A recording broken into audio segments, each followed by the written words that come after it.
I do feel like these big brands have a lot to answer for in terms of like they need to understand that like without the bottom there can be like there will be no top at one point. Mate, if the fucking fact you're not making tunes and you've got all that shit sitting there, you should be annoyed at yourself. Hannah Lane, she's made me think or realize that like this is doable. Like seeing someone so close to home blow up the way she has kind of makes me think I could maybe do this too. Good catch. There you go. Yeah, it's all good. Love you. She didn't say love you back. Fuck. Oh, you know she does. Well, you're in the doghouse. I know. I think you just have to throw shit at the wall.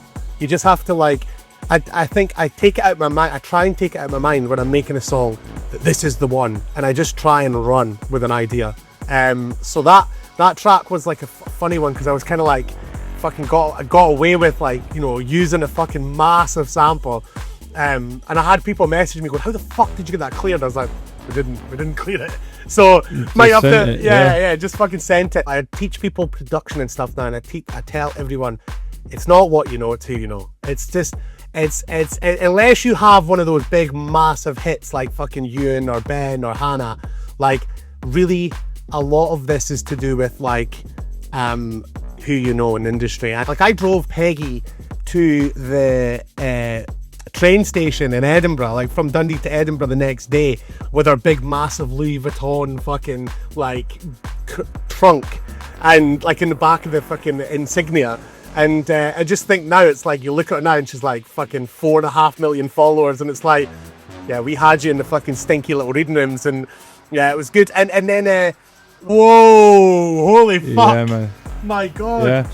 I can hear how dinky it is as well. See, you just touching it. I can hear the plastic going like.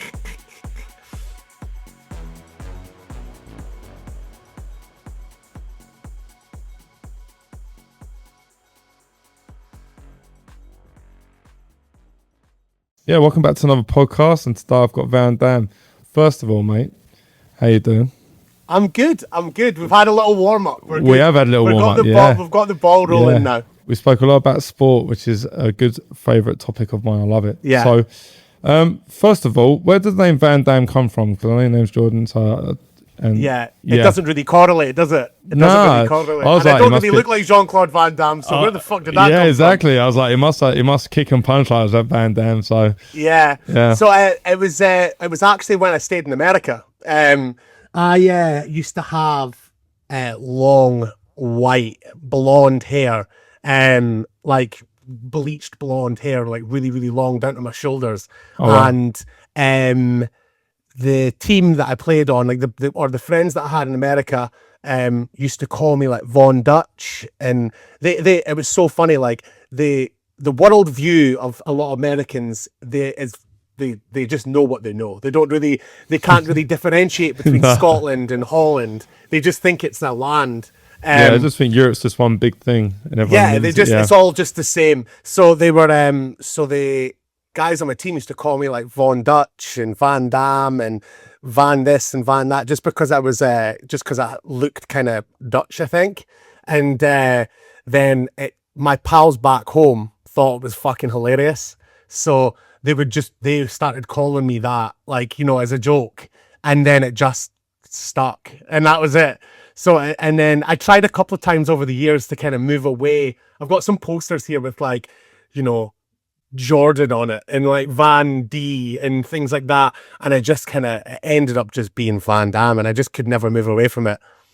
No, that's wicked, mate. Yeah, I was like a little bit like, well, he must be a big fan of Jean-Claude because he makes some wicked movies. I am. I'm a big he makes fan, quality movies. But just through default, I didn't. It wasn't like I actually thought I better scratch up on fucking some of my Van Damme knowledge if my name's going to be that. Do you know what I mean? Yeah.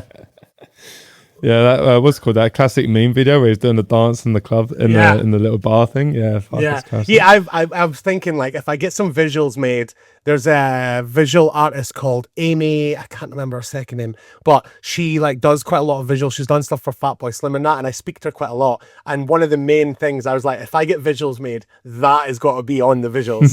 Hands down, it's got to be on there. Yeah, definitely, man. So where did you like your music inspiration start? Like what was where did it all like get into it? Like for me, it was like when I was like 7 years old. My old man bought like Ministry of Sound CDs, and he had like tapes as well from back in the late 80s, early 90s of just raves and stuff. So where did it start for you? I was so my aunties were like really deep in the kind of rave scene up here. They used to go out quite a lot and party quite a bit up here, and there was quite a lot going on in terms of like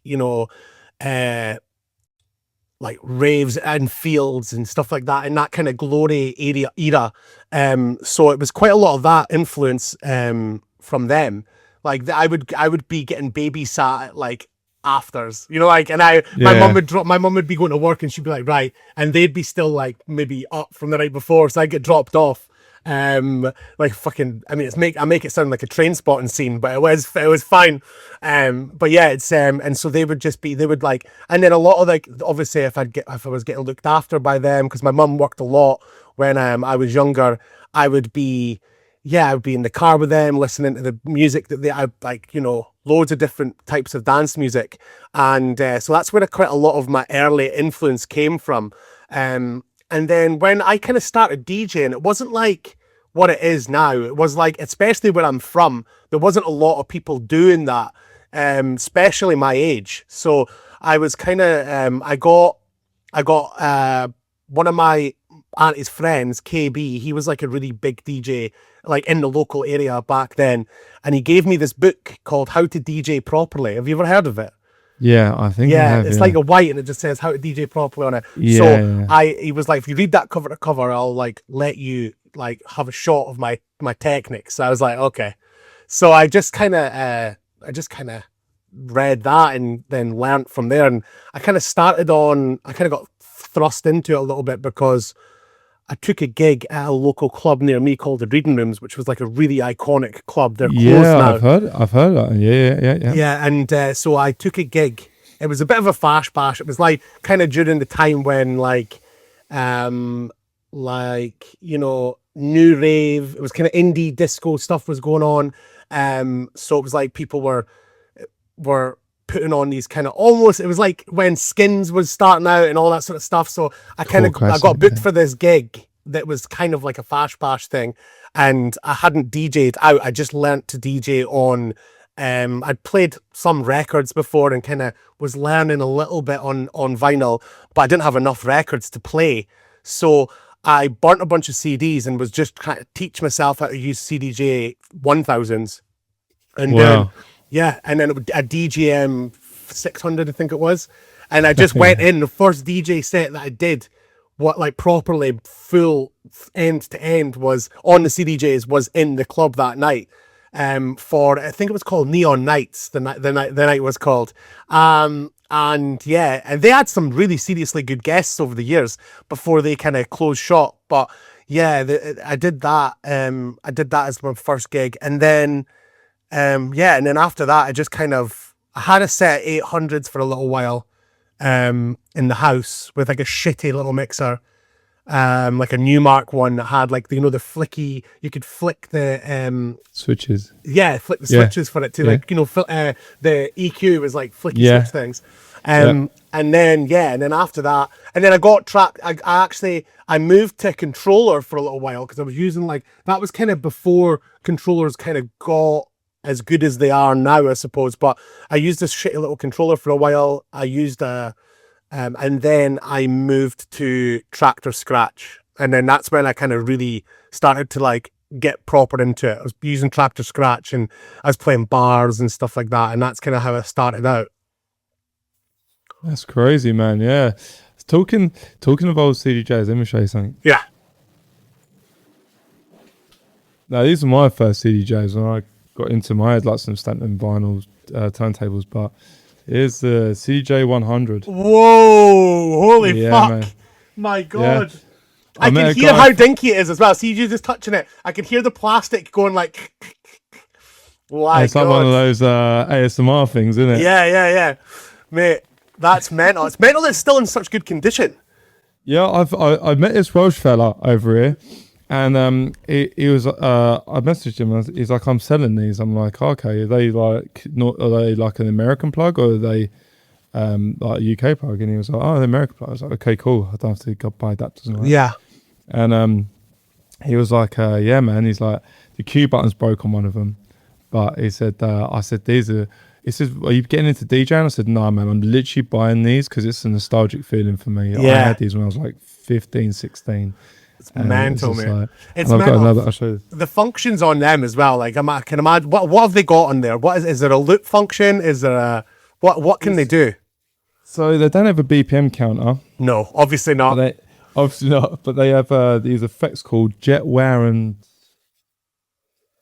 Oh, so the effects are built into the CDJ. Yeah, that's cool. Jet wear and zip. So Wow. you hit it, and then you. When I was a kid, I used to put it on, do this, and it go. I was like, man, I'm fucking lit. I'm so good at this. Like That's class. I'm like Carl Cox in the making. That's mental. But it's just think of the evolution that they've taken now. I know. It's mad. And then I got the 200 as well. No way. The 200, I've Yeah. used them before. Yeah, I've used them before. They light up all red, don't they? Yeah, they got all funky colours and shit. Yeah, so yeah. I literally just buy them because I'm like, I just want to collect them. Yeah. They'll it's like a collector's piece that, like, you know, they no one, Slow and you know what, steady. if you put them in front of a DJ now, they would fucking shit themselves. They would Oh. shit themselves. Fuck yeah. Yeah, I'm going to try and do a mix in them. I've got a DJM 750 here, but I'm going to try and mix in it. And I was just like, fucking, these are classics. Yeah. Like, Burn some CDs off. That's mental, eh? Burning CDs. I remember I had to do that. I had a CD wallet that I had all the CDs in, and yeah, I kept it really well. I mean, it wasn't that organized, but it was organized enough with bits of paper in, and then I'd write numbers on them. I had a little filing system. But I remember, like, it was such fucking, it was actually a bit of a job to like, if you think now, when people moan about their USB and stuff, that I go, fucking shut up. Like, it was so much harder before. And then, I mean, before that, people used to have to carry records. So, I mean, we had it even easier for the CDs. But, yeah, we did, yeah. The USB thing now, and people say, like, oh, my USB, it's a fucking nightmare sorting out. I'm just like, shut up. Shut up, man. When you got to give it the odd on the CD and fucking it's not rub it in your working. Yeah, t-shirt. you put it in, it's the one that's got all the best tunes on it, and you're like, fuck. Yeah. And it's playing, it's like, and you're like, oh, fuck. No, Or if there's a tune on that CD that you want to mix into, you'd have to plan it so none of these tunes would mix into each other. These ones would be, or you'd have to make two copies. I mean, it was a bit different time. But with the Tractor Scratch thing, that's kind of why I did that, because I was like, I wanted to do it, and you could obviously do it on CDJs as well. You had like time-coded CDs, and then you had the time-coded vinyl. I preferred the vinyl, but when you turn up to a lot of places, they didn't have Technics. They had CDJ-1000s. So, but I felt like that was like such a big leap. When that happened, I was like, wow, I can just take my laptop and that's all I need. So I enjoyed that. I really enjoyed that. But I did that quite a lot on, like, in lockdown. I did like streams, and I was just using the Tractor Scratch with the vinyl, and it was fun. It was a lot of fun. That's cool, man. And talking about streaming, I mean, let's go back to, because I want to like hear your story. So, from that DJ gig that you did, that sort of indie party thing, how did it progress from there then? Because I mean, I will go on to, like, you know, like the streaming channel that you started as well, and stuff like that. But yeah, how did it progress from your first sort of gig in it?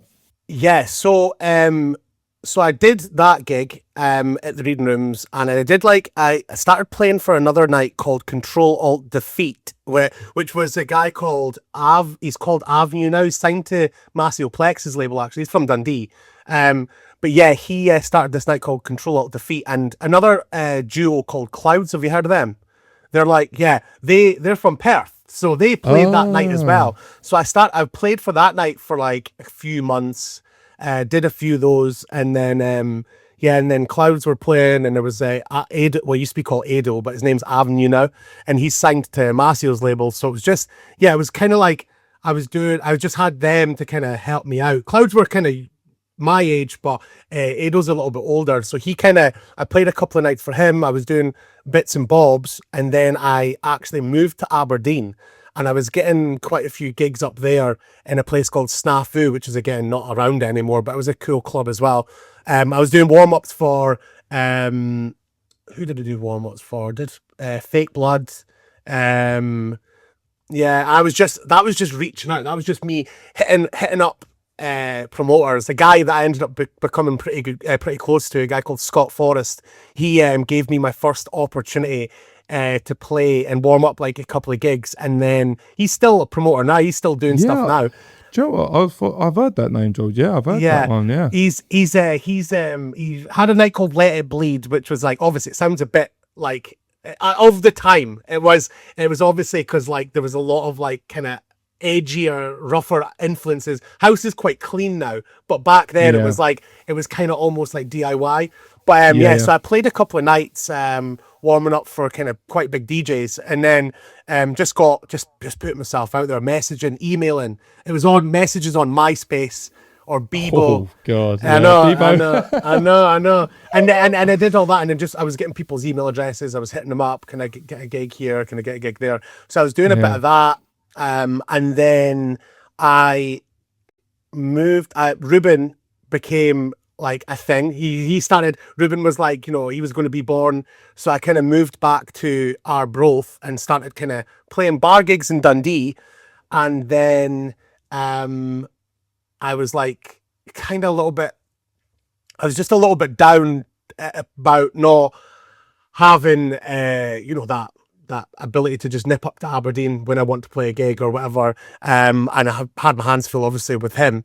And after about a year or so playing bar gigs and stuff, a pal of mine, Scott Williams, who's not with us anymore, he suggested we start a party in the rooms. And he was like, I've been trying to get into the reading rooms to do a party, but they're kind of shutting me down. They don't really want to, because it was quite an in group.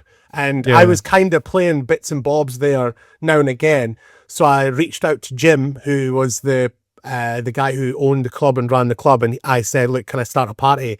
We've got like a little budget and we're wanting to get a couple of guests and get the ball rolling. And he was like, okay, let's do it. So we got our first gig. I've actually got the poster right in front of me. It was Josh Butler we got for our first one there. This one here. Oh, classic. And then the second one was Santi. We got signed by Santi. So we were kind of in that, we were kind of like going for the housey, do not sleep, Sankeys type crowd.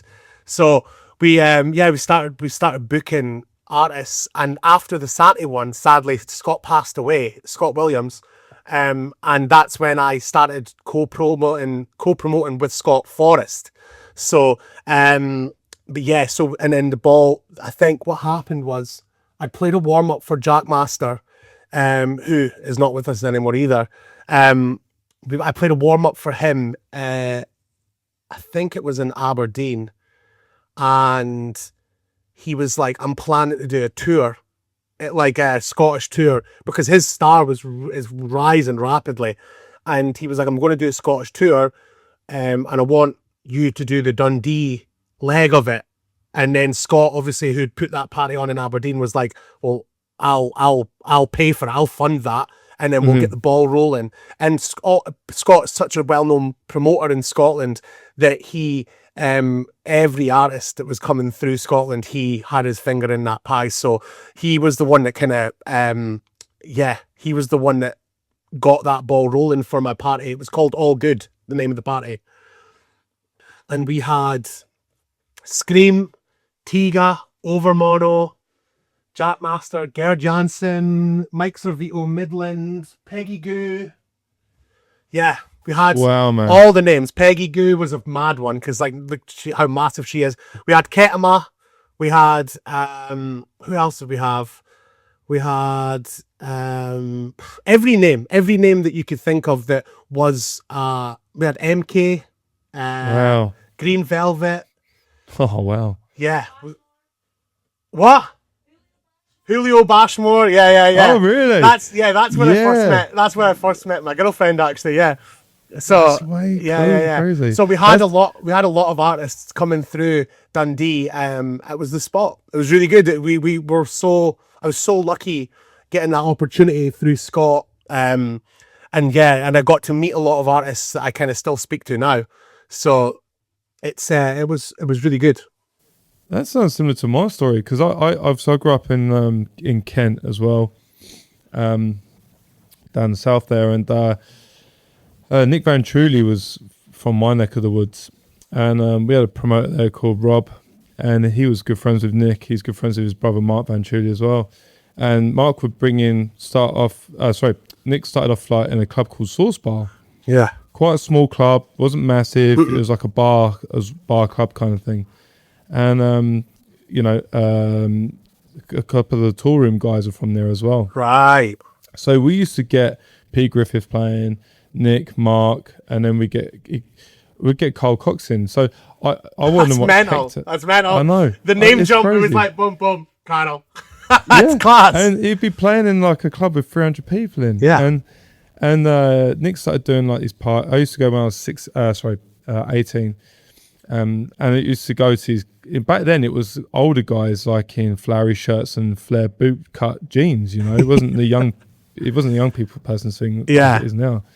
And I was the only young guy in there, and it was like it was a proper good night. And I got to see Carl Cox and that all play there. Yeah. And then I had Hector on my podcast about 3 years ago. Yeah.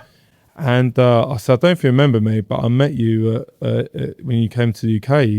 He said, Nick gave me my opportunity in the UK. Yeah. And I was like, oh, really? And he's like, yeah, man, that's how I got to play. And then I managed to get him on over here in Canada when he came and visited. Yeah. But yeah, we used to get all sorts of people come through. Amazingly, we had Anya Schneider come through.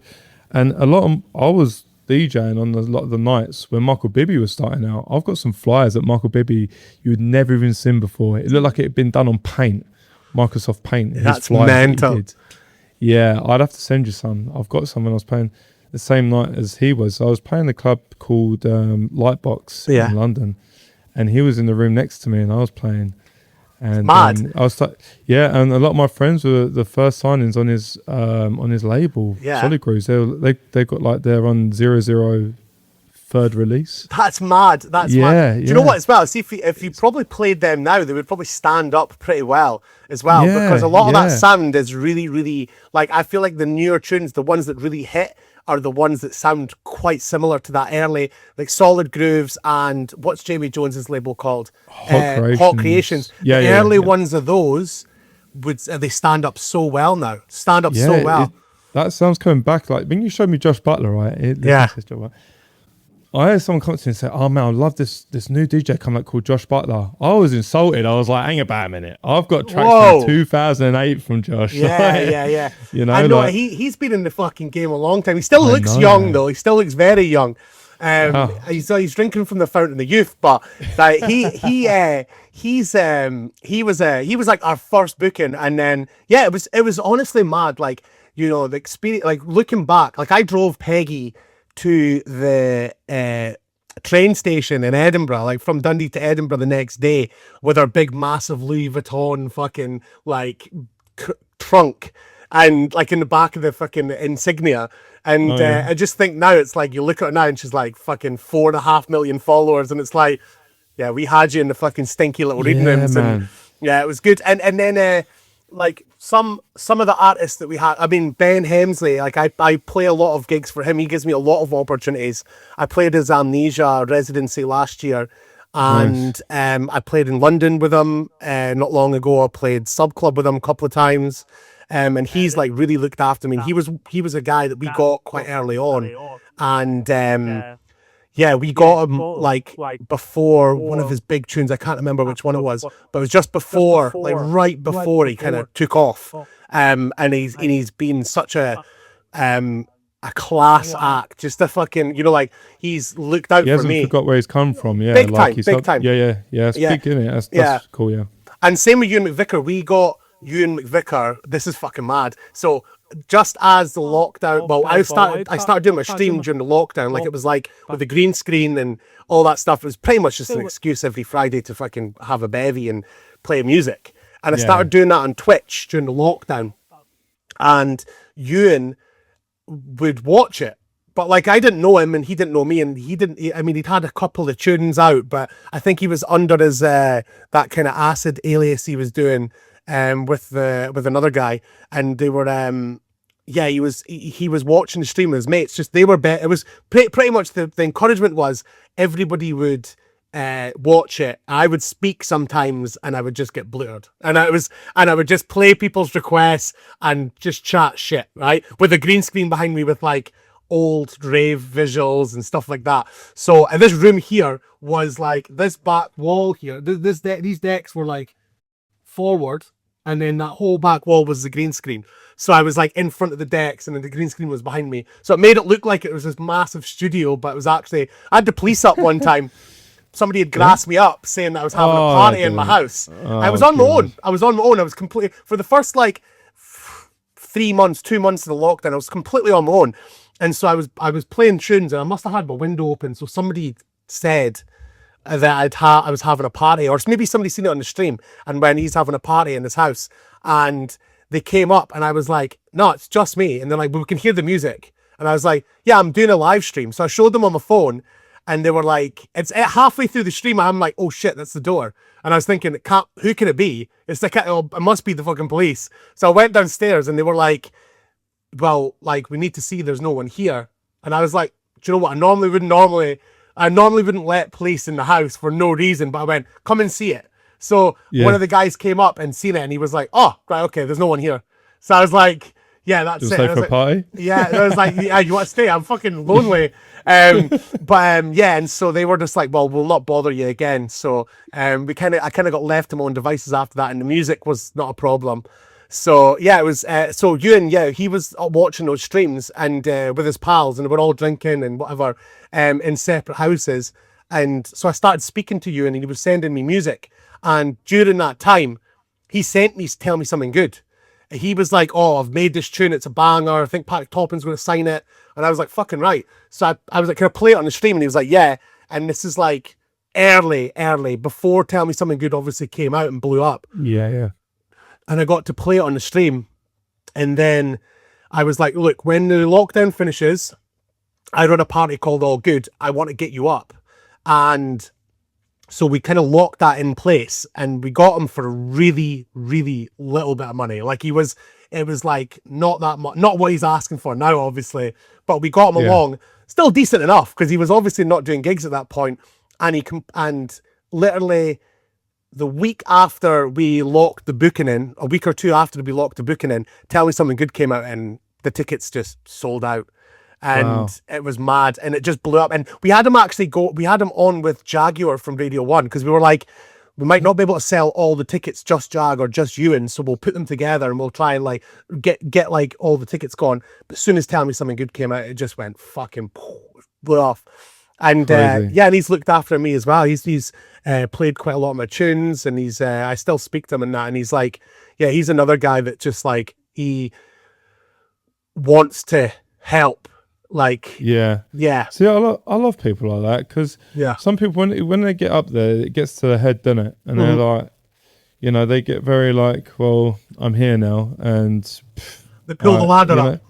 And the head is so big they can't get in the door. But it's nice to hear that there's still people like that out there willing to help people. Like I'm a big believer that I like helping people out, but I also like to see people do well and succeed. So me too. Me too. It's like it's nice to hear that for sure. But you've supported some big people, man. Like same for me, like I supported Steve Lawler, Noir, Sam Divine, and and Claptone before he was really big. Yeah. Steve Lawler, by the way, he's like one of my favorite producers of like all time. Oh man, yeah, he supported like my music back in the day.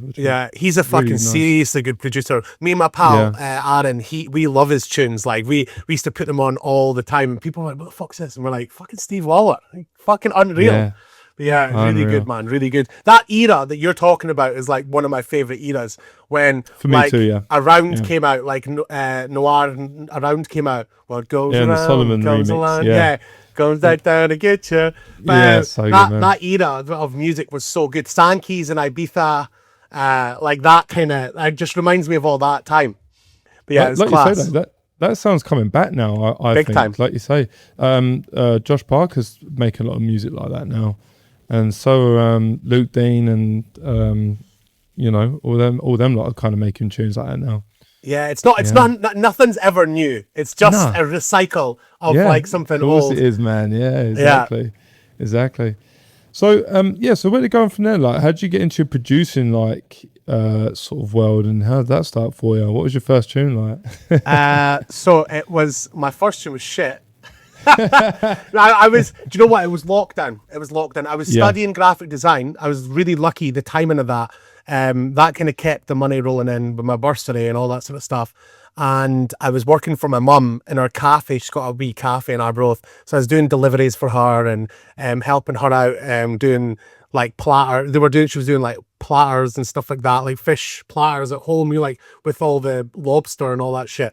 So we were doing deliveries of that stuff. So I had quite a lot of free time during the week. I would take my son like pretty much Monday through till Thursday, Friday. And yeah, I was just like, in any free time, I was just kind of I'd used Ableton before to make like edits and things like that. I'd used Reason before just to I kind of had a rough idea of how to make stuff, but not make it sound good. And then, so 2019, basically before lockdown, in New Year's Eve, I played with Jaguar from Radio 1 on New Year's Eve in SWG3. That was through Scott Forrest as well. So he promotes all over Scotland, and he was kind of pushing into Glasgow at that point in SWG3. So he booked me for that New Year's party, which I played like fucking every year for good solid fucking 4 or 5 years. And I met her there, and Jaguar was like, I was like, I've got some music, but I've kind of worked on it, but I'm not sure like if it's good enough. And she was like, send me it, and then we'll see. So I sent her a few tracks, and my first release was actually, it's this, you can kind of see the corner of the cover. Yeah. Let's see. Yeah, this one here. This is a wool version of it. My friend Christy does like wool weaving things, and she made the cover, but like did it in wool. It's so cool. Yeah, okay. But yeah, that's cool, yeah. And so that was like my first release. It was called Can't Grumble. And it was on Jaguar's label. She was like, I want to sign it. It's going to be the first release on my label. And I was like, fucking right. And then lockdown came, and she was like, right, let's hang off a little bit. Let's not do it yet. Because I don't want to launch the label during lockdown and that. So, pardon me. So I had to wait a year for that to kind of happen. So in that time, I'd started speaking to like Jag's management, and they put me in touch with a few other people that I could get other tracks signed to. And a guy called, I think it was Cameron from Fatboy Slim's label, had reached out to me, and he was like, we're kind of relaunching the label, and we're looking for tracks, and we've heard Can't Grumble, like the promo, and it sounds really good. It sounds like the vibe that we're going for Southern Fried. So I was like, yeah, cool. So I sent them a few tracks, and they took a couple of tracks as well. So it was by the time that we got to, and then I was obviously booked to play Big Weekend in Dundee, because that was obviously up my neck of the woods. That all kind of happened just before lockdown, and then they postponed everything a year. So I was kind of like, right, I need to just make music. So I just did it every single day. Every single day I was making something, I was learning, I was going on YouTube videos, I was just trying to fucking absorb as much production stuff as possible in that time. So I had like a bag of tunes that when the doors do open, I'm good to go. So so I came at that, and then basically the following year, Can't Grumble came out, and then 2 months later, a month later, I got a manager called Rachel Innes, who is amazing. They were with, I think it was the same management company Huxley's with, Infinite Future, I think they're called. And it was with them, and then I ended up, Rachel left them, and I stayed with Rachel. She's from Scotland, so I was like, fucking, I need to stay with the Scottish. She understands me. So I stayed with her, and and from that point on, the Southern Fried releases came out, I can't remember the first one that came up with them. But yeah, I had a couple of tracks signed to them, and then the ball started rolling from there. So yeah, it was just lockdown. I was lucky to have that time. As much as it was a bit of a weird, shitty time, it was quite beneficial to me because I had a lot of free time and I didn't have to work full time. So Yeah, I wish I had the free time because I had to work full time through it. fuck. Yeah, and I was like, oh man, like I wish I could focus on my music and stuff like that for it back to work. And I was like, I was quite jealous of the people that had that. Not in a bad jealousy way, but I was like, oh, I was lucky. I Yeah. picked studying as well, which was like because I'd started my HND the year before, and then I rolled on to the next year. So I was lucky because I had that bursary and stuff as well. So if I hadn't done that, I would have been fucking up shit creek. I would have had to like do something else. But I was very lucky. Wow, that's cool. Yeah, man, you've done so much. You've done a lot. It's crazy that it's the same for me. Like I supported so many big DJs over the years, and I stopped doing it for a while, and it was purely because of the whole ticket sale thing that really, really threw me off. It's good to hear that it was good and vibrant, but in your neck of the woods back then as well. Because obviously I've got friends all over the UK and everything, and you obviously only hear it when you don't go there, right? Mm-hmm. But you hear through them that things are doing well. But yeah, I mean, I remember I was a big listener of your podcast back to back when you was doing it. I listened to that as well. You had Hannah Lang on there, Ella System, BLK, Test Press, and obviously Ewan and everything. And I loved it, and it was such a, like you say, COVID was a shit time, but it was also a good time because there were so many people creating such good music and creating good content. It wasn't club focused. I felt it because the clubs were closed. A lot of people were being super experimental with like what the sound was, because it wasn't made for clubs. It was made for people to listen to, which I feel like was like it was actually quite a cool moment in time for creative stuff. I agree. The podcast would never have happened if it wasn't for lockdown either, because I started doing like obviously the stream, and a lot of stuff came from the stream that the Friday nights.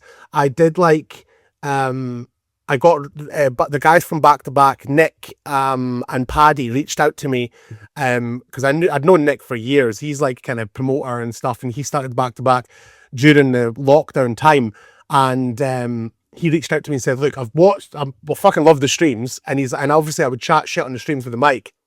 And he was like, would you fancy coming down and doing some interviews? We're doing a day, it's called A Day in the Sun. And we're going to do some interviews with like DJs, like Scottish people.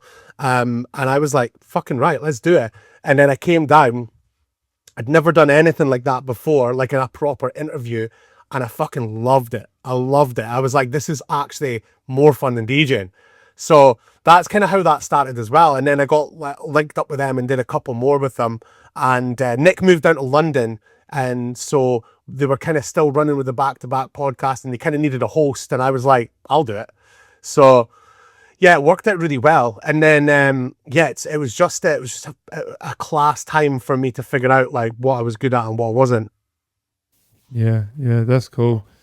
So how did like with your like sort of your DJ gigs and stuff, you started going into festivals and stuff, right?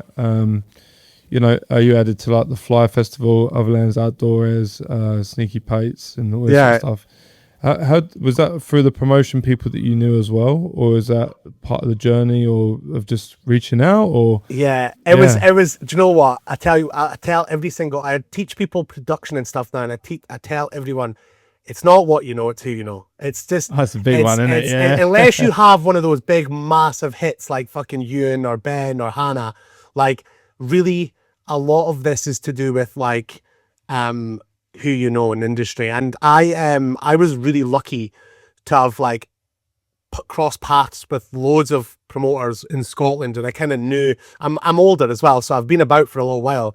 So I'd done stuff over the years with different promoters and met them, and played gigs for them, like maybe super early warm-ups and stuff. So when things did start rolling for me in terms of the sort of the production side of things, like when I started releasing tunes, I started getting them opportunities because then people were like booking me based on my production. They had something else that they could take to the crowd and go, look, he's actually putting tunes out now. So I was really lucky in that sense. And just, yeah, and also I think the club night helped a lot because I had that platform to book artists. Then I would get then opportunities on the other end of things, like with Ben or with Ewan or on them like tours. I did a tour with Scream in Scotland, and that was fucking chaos. And it was like we're doing shifts to stay up with them, like over the weekend, yeah. And it was like, right, Scott, you stay up with them tonight, and then I'll stay up with them tomorrow. But it was, yeah, it was good, and like got looked after so well by a lot of artists, and it was, yeah, it was. And then obviously with Southern Fried, I got a lot of opportunities, like warming up for Fatboy Slim. Like I've played with him for a fucking unreal, man. I've got another thing on the wall here as well. It's my I don't know if you can see it, but it's above my shoes, right? It's like a Fatboy Slim dressing room, Van Damme's dressing room, and it says Fatboy Slim above it. But I nicked it from like my dressing room thing for my first gig with them. Yeah. So I was like, fuck, that's class. I stuck it in my DJ bag. I was like, I'm putting that on the wall. But yeah, I got a lot of opportunities through Southern Fried as well. I played snowbombing. I warmed up for Fatboy Slim at snowbombing, and played his big sold out show in SWG3 in the Yard, which is like outdoor. And yeah, so I got a lot of opportunities that way as well. So it was just yeah, I feel like one thing that's been missing from my career so far is like a big tune, like a big one. I've kind of still had to grind a little bit and reach out, and I feel like I wouldn't be at that. I would be a little bit further in if I'd had that big crossover track, the one that like everyone loves and not just dance floors. Yeah, it's. Do you know what? It's a lot. I think a lot of people like it's like I think you should create, like you say, you had a bag of tunes when you started releasing. So yeah, something to offer to the table. But I think a lot of producers that start out, they want to make that big tune straight off the bat. They want to be like, I need to make a tune like, say, Ben or whoever, right? And it has to be a massive hit straight away, otherwise I'm never going to be successful. And I always sort of say to people like, well, you can't really do that because that track may never happen. You need to just make a bunch. And I you know, talking to a lot of people, not on the just on the podcast, but just in general, like Hungry for the Power, and I correct me if I'm wrong, only took like 30 minutes to make. Yeah, you know? I've heard that. And it's like, the tune that you put the least amount of effort in could be the biggest tune you ever make. I know. I do feel like the ones that I have not put as much effort into have been the biggest ones so really, far. Yeah, like No Sleep. Yeah, it's mad, isn't it? No Sleep was a Janet Jackson sample, which is, I mean, I might get fucking in shit for it now. I've made a bit of money out of it now, but that's the one. Janet knocking on your door. I know, fuck. I was scrolling through Janet Jackson's other songs. I was thinking, must be something else in here that I can nick. But the little snippets like No Sleep, done it, go deep, go deep, go deep, go deep. And basically Southern Fried put a track out years ago by another producer that had the same sample in it. And I'm not sure if Andy and that from Southern Fried knew at the time, but I knew that they'd used that sample, well, similar bit of the same song, but just a different bit. And I was like, if they've used it for a previous song, then they'll use it again. So when I sent it to them, they're like, what's the sample from? And I was like, I'm not telling you, but it'll be fine. And then they're like, like, okay, cool. And they put it out, and that had like such a mad moment because it was like in between the time where like DJ Heartstring and Marlon Hofstad and all that were kind of making Euro house stuff, and it just kind of, a lot of different types of artists played that track. I had like housey artists like Matissa and Carlita and who else? Quite a lot of housey artists, because it has a slowdown in it and then it builds back up, and it was only like 134 BPM, but then DJ Heartstring played it and they were playing at 140 and they were playing it like faster, so it kind of had a good crossover appeal in terms of like different genres. So that track was like a funny one, because I was kind of like fucking got away with, like, you know, using a fucking massive sample, and I had people message me going, how the fuck did you get that cleared? I was like, We didn't clear it. So might have to, just fucking sent it. I was lucky because the first few tunes I sent to Southern Fried, they kind of bit on the first few, and then I was sending stuff to them over and over again. And then the next tune I had with them was Blame It on the Bassline, which was a Norman Cook sample. It was like one of his first tracks. So, but Fatboy, with it being his label, I was like, I kind of got away with that as well. So, it was kind of lucky, but it was. I think the making a big tune thing, when you go coming back to that, I think you just have to throw shit at the wall. You just have to I think I take it out of my mind. I try and take it out of my mind when I'm making a song that this is the one, and I just try and run with an idea. And I mean, my projects on my computer there's hundreds and hundreds of projects there, like loads that I've just never finished. But the ones that you do finish, out of that, the amount that you do, maybe one might be decent, and a decent enough. Yeah, man. That's all it is consistency, right? You could fail 100 times, but that 100, one of them could be the most successful track ever, right? And I think that's what a lot of people seem to fail to realize is, you can make 6 or 7 or 8, but if you make 100, one of them's going to be way, way, way, way better, right? So it's So when did you start doing your production courses then? What took you down that route, and what did you call it? Like what does it entail? What people expect? Yeah, so I actually started working with a charity and are both teaching kids how to DJ in schools and stuff. That kind of happened just shortly after lockdown. And I was teaching kids like just basic stuff on like little controllers, and it was basically kids that were like struggling in school and not really liking the curriculum. We were kind of going in there and we were just like making an effort to try and engage them with learning in a kind of cool way. So I started doing that, and it just kind of grew arms and legs. I was doing that for a couple of years, and then once I got to a point where I was a bit more proficient in production and kind of knew my way about, I thought, well, I can teach that as well, because I kind of know what I'm doing a little bit better now. Not totally, but I know what I'm doing. I've had a couple of hits, like in terms of DJs playing them.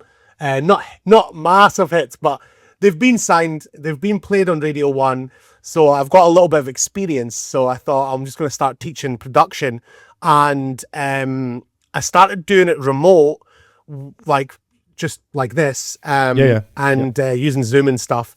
And then I got approached by Robbie from Turn the Tables, who manage Hannah's Doof studio in Dundee.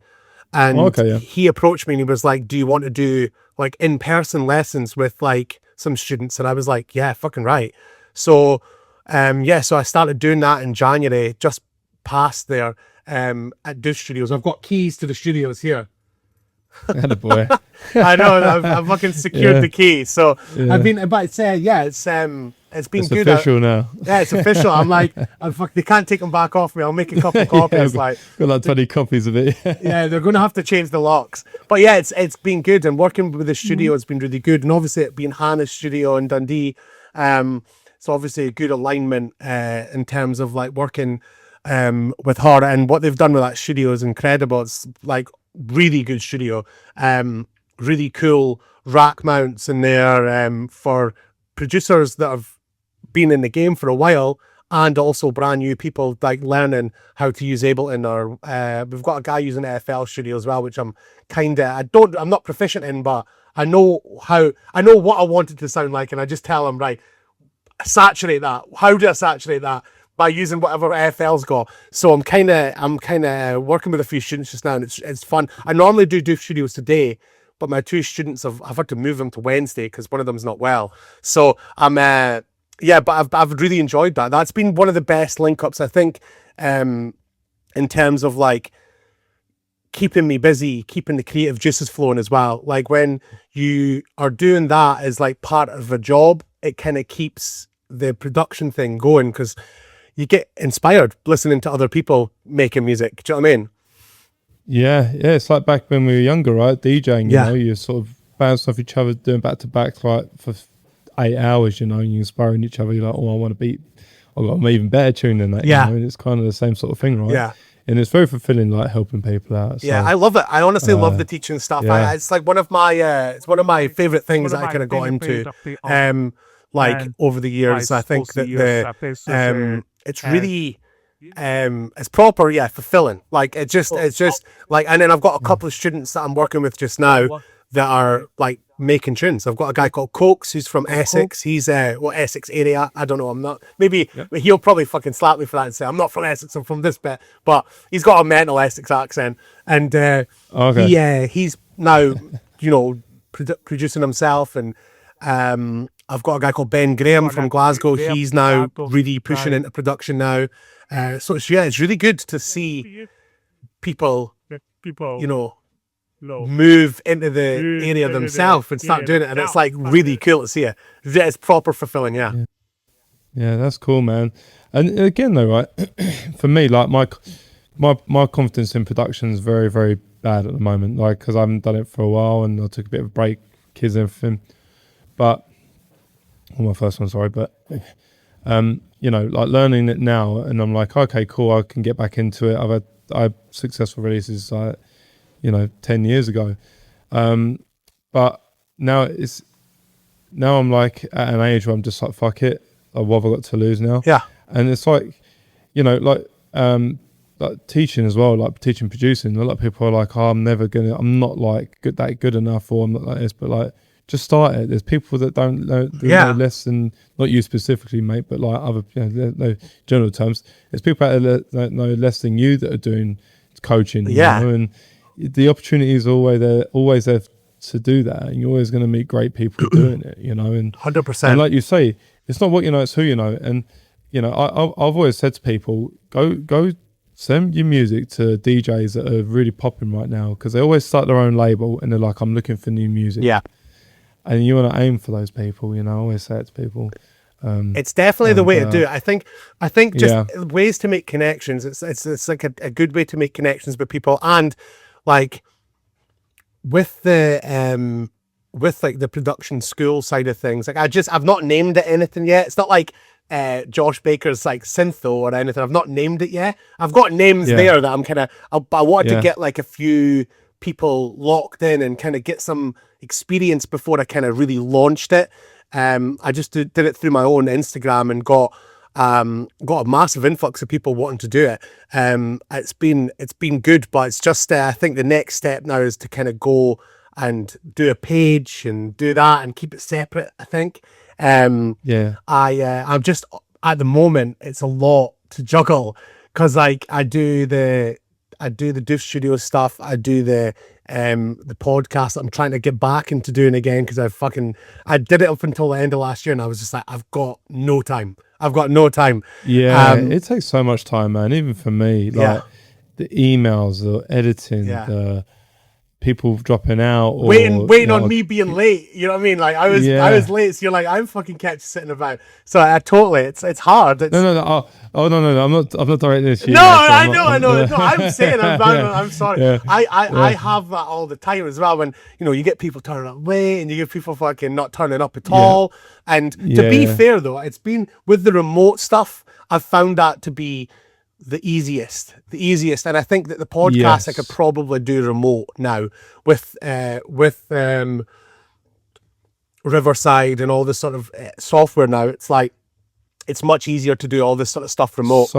So easy now, and there's so many like different like plugins now. You can make it sound better if someone's got bad quality. Like I put mine in Reason still, like to adjust it, because I know how to use it. I mean, Ableton's got some presets to do stuff like that, but it's it's a lot more easier now. Like I was originally using Zoom, and Zoom's dog shit. But this seems to be pretty good. It's good. It records on each end, so you get like a recording. You get my recording and the vocal, the voice and the video, and then you get your end voice and video, and then you get it together. That's what made a difference. I did a couple via Riverside. It was good. I did Charlie Boone, and I did Lurie. And it was good. I was using a studio in Glasgow called the Green Room though, and that's like when you do like we were obviously we did everything ourselves before with back to back. So Lewis Holmes, who's like a video guru. Like, he was following Patrick Toppin about for a wee while, did stuff with Ben, and he was the guy who was like, you know, editing everything, like for the back-to-back podcast, and the edits for that, like for the LF System podcast, were unbelievable. All the sound effects. That was a good show. That was a good one. Because I listened to your show when you did it, and I'm a big believer of cross promoting on shows, because I think, you know, everyone has a different flavor, and I like listening to your one too, because there's like more of you on there. Yeah, do you know what I'm saying? So like everyone be talking, I'll be like, this is going fucking all over the place, but I loved it because it was like you having banter and everything. Yeah, and it just zoomed in. It was such a good like. It's a bit chaotic. It was a bit chaotic, but it's funny because a lot of the people that I'd had on, like I knew them already. So it wasn't like as kind of awkward. Yeah. It was a bit loosey goosey. That's what I mean. Yeah, I quite like that. I actually thrive. Yeah. I thrive in the chaos. I think it's fucking fun doing podcasts like that.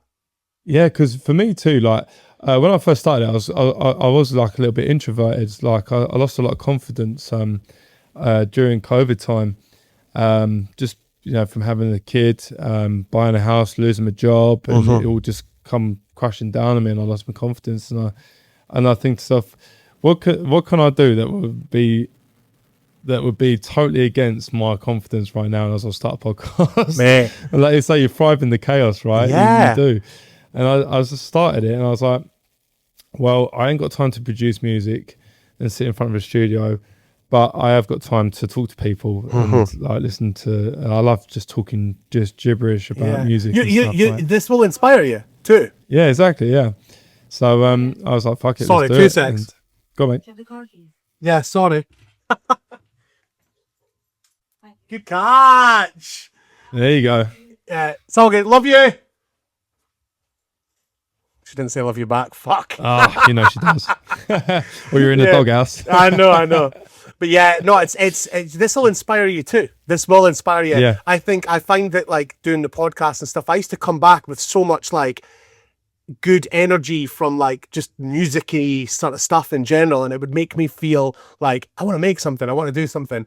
So yeah, it was good. We've had a couple. It's funny though, I did a podcast with Ben Hemsley, and it got scrapped because like because he was like, his head wasn't in the right place at the time. I did one with Ewan as well, which were both bangers of podcasts. We did it on his tour bus, but we were fucked. We're totally fucked. So they're the best ones though, man. I know. I love those ones. I know. It's so annoying. It's like, I've got it in vault. It's sitting right there, and I'm just like, I've said to him a million times, I was like, see what? If you don't give me any more gigs, I'm fucking getting out there. I'm putting it out. Yeah. But nah, it's so... I've done 2 of the A&R Pot Creations, and every time he's like, no, I don't release it. I'm not happy about it. I'm like, fuck, man, we've done 2 already, and I really want to release them. You know, and he's like, yeah, maybe. I don't know. What was he not happy about? Was it just I don't know, man. Like, I can't mention his name, but yeah, he wouldn't like me doing that because I haven't released it yet. But you know, he's just like, I'm not happy with it. You know, I just don't think he was into it. It's a hard thing to do. It's a hard thing to be it's hard for people to be comfortable and speak, and that's why like it's good that you're doing this. And like obviously, because I know how hard it is. I know how hard it is. It's not easy. It is hard, man. Yeah. And that kind of goes on to my next thing, George. Is like, you know, we live in a content era now where the music isn't really the main thing now. It's more video. Like for me, I bought a camera worth $3,000. Right, I saved up for it for a year to buy it because I'm like, quality matters now. Yeah. In recording, and like you say, you had your buddy following everyone around, you know, doing the video for Patrick Toppin, and things like that. Excuse me, and apologise for getting his name, but we are in that era now, and how do you navigate that with teaching people music and also trying to tell them that, hey, I know you want to make music, but you're also, because as DJs, as you know, both of us, we had the same sort of upbringing with the music and promotion. You are now a DJ, a producer, a graphics designer, a promoter. You are everything in one package, and it takes a lot of time to do that, as well as doing, if one wants to do podcasts or coaching and training. Yeah. So how do you what was your advice in like navigating that now when it's mainly content focused driven, video? I think it's about not burning out. I think first things first is you got to keep the juice. You got to keep the juice for, like, you know, making music and being like involved in like listening to music. I think a lot of people forget that bit. I think that like they'll go, oh, I'm like struggling out creatively and I don't have any ideas. Fucking listen to music then. Listen, go back to the drawing board and start doing what got you into it, which is going to gigs, listening to music, listening to mixes. Mixes are a fucking massive thing. If I'm working on, because obviously I work as a graphic designer as well, in terms of like other, you know, for other people. If I'm creating something, I'll have tunes on in the background, listening to music and listening to music and absorbing it. And that's how I get my inspiration and keep the kind of the ball rolling. And in terms of content, I do stuff with students, teaching them how to create content. And it's not as hard as you think. It's not as, I think people overcomplicate it and they add more bars to it like than they need to. I think, like, for example, right, you go to a gig. Now, when I go to a gig, I film a little video. I'm playing this gig tonight. I'm supporting Chloe Kaye, like, for example. I'm playing in Cab Vol. I'll do a little tiny video. It takes me 10, 20 seconds. I make sure and make a little video going into the club, looking at the club when it's empty. And then I'll speak to Chloe. I'll film a little bit of that. And then I'll film a little bit of the gig. And then whatever little bits I film in the club. Now, I'm not consciously doing it now. I'm just doing it because that's the bits and bobs that I'm filming, and I put that together on the next day. Like, I'll just edit that on my phone on InShot and or CapCut or whatever, and I just do it like that way. And so that's like a video of me going, and then within that video I've got a couple of videos of like my gig, which I can share. And then, so that's like 3-4 bits of content immediately. If you've got a longer form video, which is like 2 or 3 minutes, then you can chop that up and use that for multiple different bits of content. And there's no harm in using that big long one and then using bits from the big long one split up. Like you would do with the podcast. Do you know what I mean? Like, you split them up. And then I think like other things, like, you know, I've been filming, like I take a GoPro with me to my gigs. I put my GoPro down and then I record my set out onto my phone using the DJM app.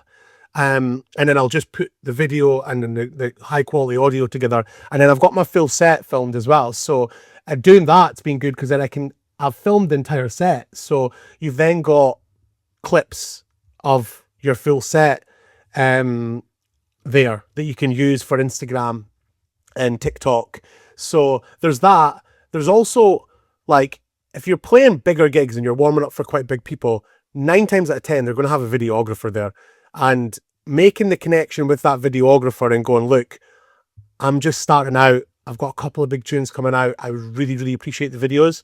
Some videographers are probably going to charge you for using the videos, but other ones, the good ones, they're going to go, nah, you can have them. And they'll send you the clips. Just tag me in your video, because they're already getting paid from Ben Hemsley or Ewan McVicar or Hannah or whatever. And we've got a lot of good videographers in Scotland that proper, like, look out for producers in that sense. Oh, well, DJs in that sense. So that's the stuff that's the easy stuff. I think the harder stuff is talking to camera, doing, like, you know, stuff off your own back. That's the harder stuff, that if you've not got gigs, if you're not touring about and you're trying to promote a single, trying to get someone to listen to your music by talking to the camera, that's not easy. That's harder. So I think that, like, it's a harsh reality, but you have to kind of get off your own arse and you have to, you know, watch videos of other people doing it and then see what is engaging about that video and then take it and emulate it. And I think that that's really important. I do think it's a shame that is what it's come to. I think that it is just, I'm not, like, as much as I do it and I don't hate it, like as in like I don't hate doing it myself. I don't feel like it's a hard thing to do. It is an extra job, and I think a lot of, I mean, specifically music producers, they're not extroverts. They're introverts. Yeah. So it's hard to. It's like, you know, try to make people like that are introverted make videos and put themselves out there. It's not fair. It's not fair. And it would be nice if it was just about the music, but it's just sadly not anymore. Yeah, it's very sad that it's a very content based thing now, you know, like it's trying to get the clicks, it's trying to get that 3 to 5 second hook, you know, and then looking into that. Yeah, I've been looking into like the whole, I'm a bit of a fucking, I got ADHD, I'm a bit of a geek with this, but looking into the science of what gets people to click and look and things like that. And I mean, I listen to that podcast on it as well. But it is literally our what's it called? Our retention is shortening as a human race from social media, bit by bit by bit. We're going from used to be 10 seconds to 5 seconds now to 3 seconds. And you have to make an impact in that first 3 seconds. Or they're off. How do you even do that, right? You got to do some crazy shit and have some crazy visuals to do that. And you know, it's a struggle. But another thing as well is that it's good that you utilize the production course stuff and do graphics design as well. Yeah. And offer that sort of stuff. Yeah. You know, so. I did graphic design because I was running the party and I was sick of paying graphic designers loads of money to do stuff. Mate, yeah. I was bleeding money. And I was getting, the designs were not like mad intricate designs. It was just like I knew what I wanted, but I just couldn't do it myself on software. So I literally was just like, I'm going to college, I'm going to learn how to do this. I could have actually probably not went to college. I think that helped in terms of like creativity, in terms of like college is more about learning how to learn, I would say. So and that helped me like engage and like know how to seek out the knowledge that I wanted.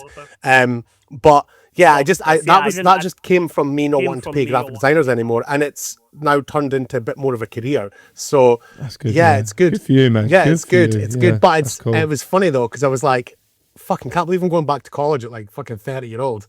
But yeah, I know, right?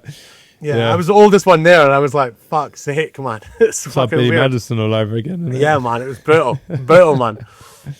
So do you just do it for music then, or do you do it for like other careers? Or yeah.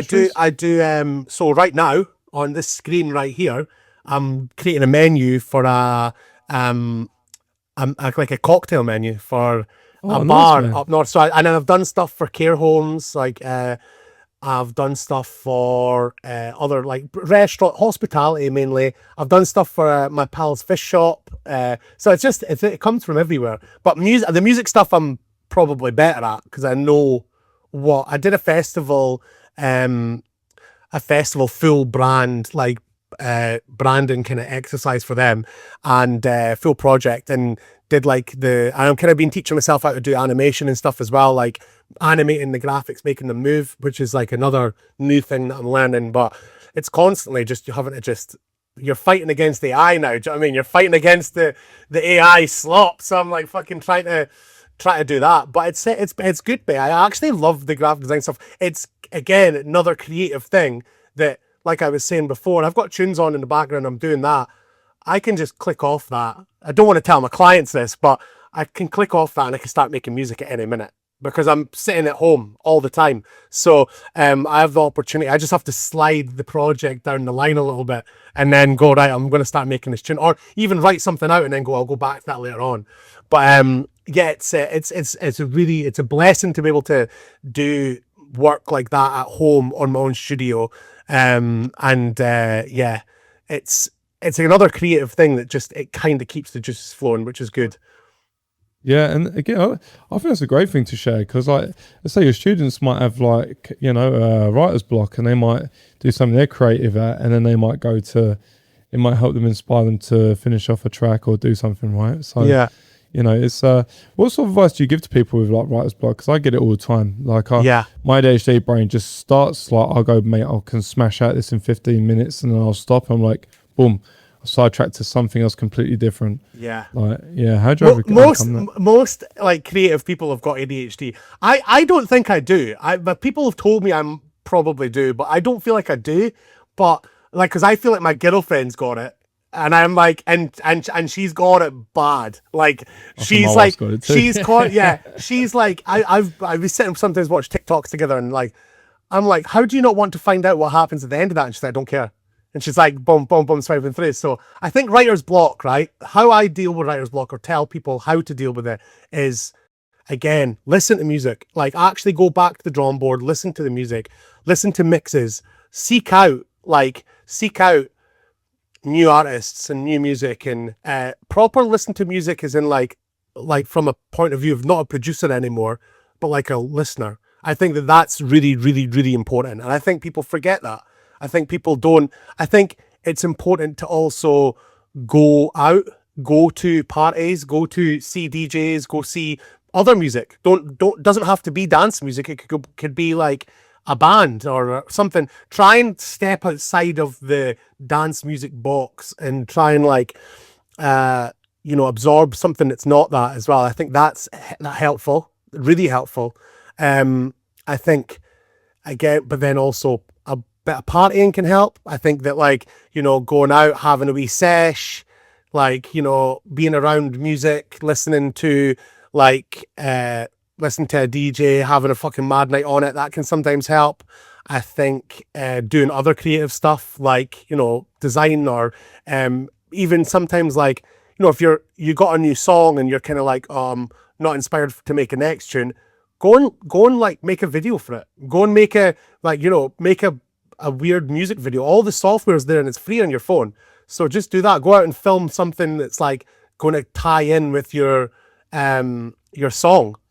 Like a music video. You can fucking film a music video on your 4K iPhone. Do you know what I mean? And it's like, it's mad. The quality is not like next level. So it's definitely, it's all there in your fingertips. I think another thing I would do for like writer's block I would say creating instead of making music, go onto your Ableton and make a template. Like make a rock solid template with using some samples that you go back to all the time. Put your EQ in there, put your saturator, create a template. Maybe use that as like the first day of your writer's block day. Just have a day where you're just kind of, and then once a month go back to that template and take sounds out that you're not using anymore and refine it and kind of work it out and make it like sort of more ironclad. I think having days where you don't actually want to write a song, you're just going to write bass lines. So you're just going to lay down a kick drum, lay down a hat, and just make 10 bass lines using different presets in Serum or Diva or whatever you use. And then, so doing stuff like that, make it just sit and make drum loops. Just go, right, I've got my template here. I'm just going to sit and make a drum loop and then make another drum loop, like combining sounds together. Because I go back to that stuff all the time. I'll go back and I'll go, fuck, I made that drum loop a couple of months ago, and I'll go back to the project. But Ableton, you can just fucking go through it and drag it in. So it's like, it's so much easier than having to roll through Splice all the time and fucking, if it's all there and you're kind of already made it. That's really good advice, because I listened to a few people with production things, and some of them say I have 3 kicks that I just use on every song. I don't use any other kick. I mean, fair enough. If it works, you don't have to fix it. But exactly, yeah. But I think that I do that. Like I've got like a template on Ableton, and I've got like 4 or 5 claps, like 4 or 5 hats. I've got a couple extra ones in there, but I never use them. And I just kind of rotate between the two. I literally, like over the weekend, I kind of refined my template a little bit and swapped a couple of snares out. That's it. Like that was literally all I did, was swap. I was using the snare that was more garagey, kind of, and I was like, I've used that a few times for these tracks. I'm going to pull it into my template now because it's like made the cut. So, but yeah, it's just but as opposed to the other stuff in production, like I still EQ things the same way. I still saturate things the same way. I still use the same processing on a lot of my things across different sounds. So I want to keep that stuff kind of rock solid and keep it in there. So that takes away, having a good template takes away from the work, and then you can just be creative. I think that a lot of producers, new producers, forget that, and they open up and they've got this blank page and they're like, fuck, where do I start? And that, if you've made a few tunes and then you're kind of like, oh, I'm starting with this blank page every time, that can hold you back. Yeah, for sure. I agree. Yeah. Yeah. What are your go-to plugins then? Like, because Reason I think have amazing synths built in, but when I speak to people about to Ableton, now you can use Reason as a plugin, which is amazing. Yeah, I've seen that. Yeah, I've used it in Ableton now. Like, there's a couple of synths on there on Reason that are really good. I've got some Korg, I've got the Poly 6 and the Mono 6. Yeah, I've got Thor's really good on there, and Maelstrom and some others. But like, what are your go-to plugins? Because I've heard a lot of people say that the plugins, I've still got a lot to dive deep into Ableton. Yeah. But a lot of people say that the built-in stuff in Ableton's dog shit. Is that true? No, I actually love. So I've got all the Fab Filter stuff. I've got all of it, right? For like EQ and saturation and delay and all that sort of stuff. I use a lot of Ableton stock, like really? Yeah. So I use not instruments, but effects wise, I mean, I use EQ8 on Ableton for. I mean, I've got Fab Filter, and I've tried to. I try and force myself to use it because it does sound better when you get it. Like because I'm like I've kind of learning how to use it just now. But EQ8, because I know Ableton so well. Well, not so well, but better now. I feel like I can get better results because I just know it better. I feel like the best thing in Ableton is the preset, a bit warmer saturator preset on Ableton is like, it's like banging. I seem to not be able to find a better. I've got a couple of saturation plugins, and it's just, I just can't seem to make them as good as that. Wow. Okay. I think instruments wise, plugins like for instruments, I would say Serum 2. Well, Serum 2. Yeah, I'll go Serum 2. I would say Audio Realism's ABL3, which is like a 303 emulation. That's pretty good. I use what else do I use? I use it's a brand called Meat Beats. They have made it's called Orb Hits Plus. It's basically an emulation of the old Orbit soft synth. It's just like rave stabs and rave sounds and stuff. We've got the actual, in Doof Studios, we've got the actual rack mount Orbit. Oh, wow. Yeah. I'm buzzing. When he brought that in and racked it in, Robbie brought, they're all Robbies, and he brought them in. He brought in a JV, a Super JV synthesizer, and then he brought in, he's got one called, what's the other one called? Fat Planet, which is banging as well. It's just all old rave stuff. So that when I'm creatively stuck, I'll just go in there and I'll just sample loads of it. I'll just sample all the sounds and just keep them in a folder.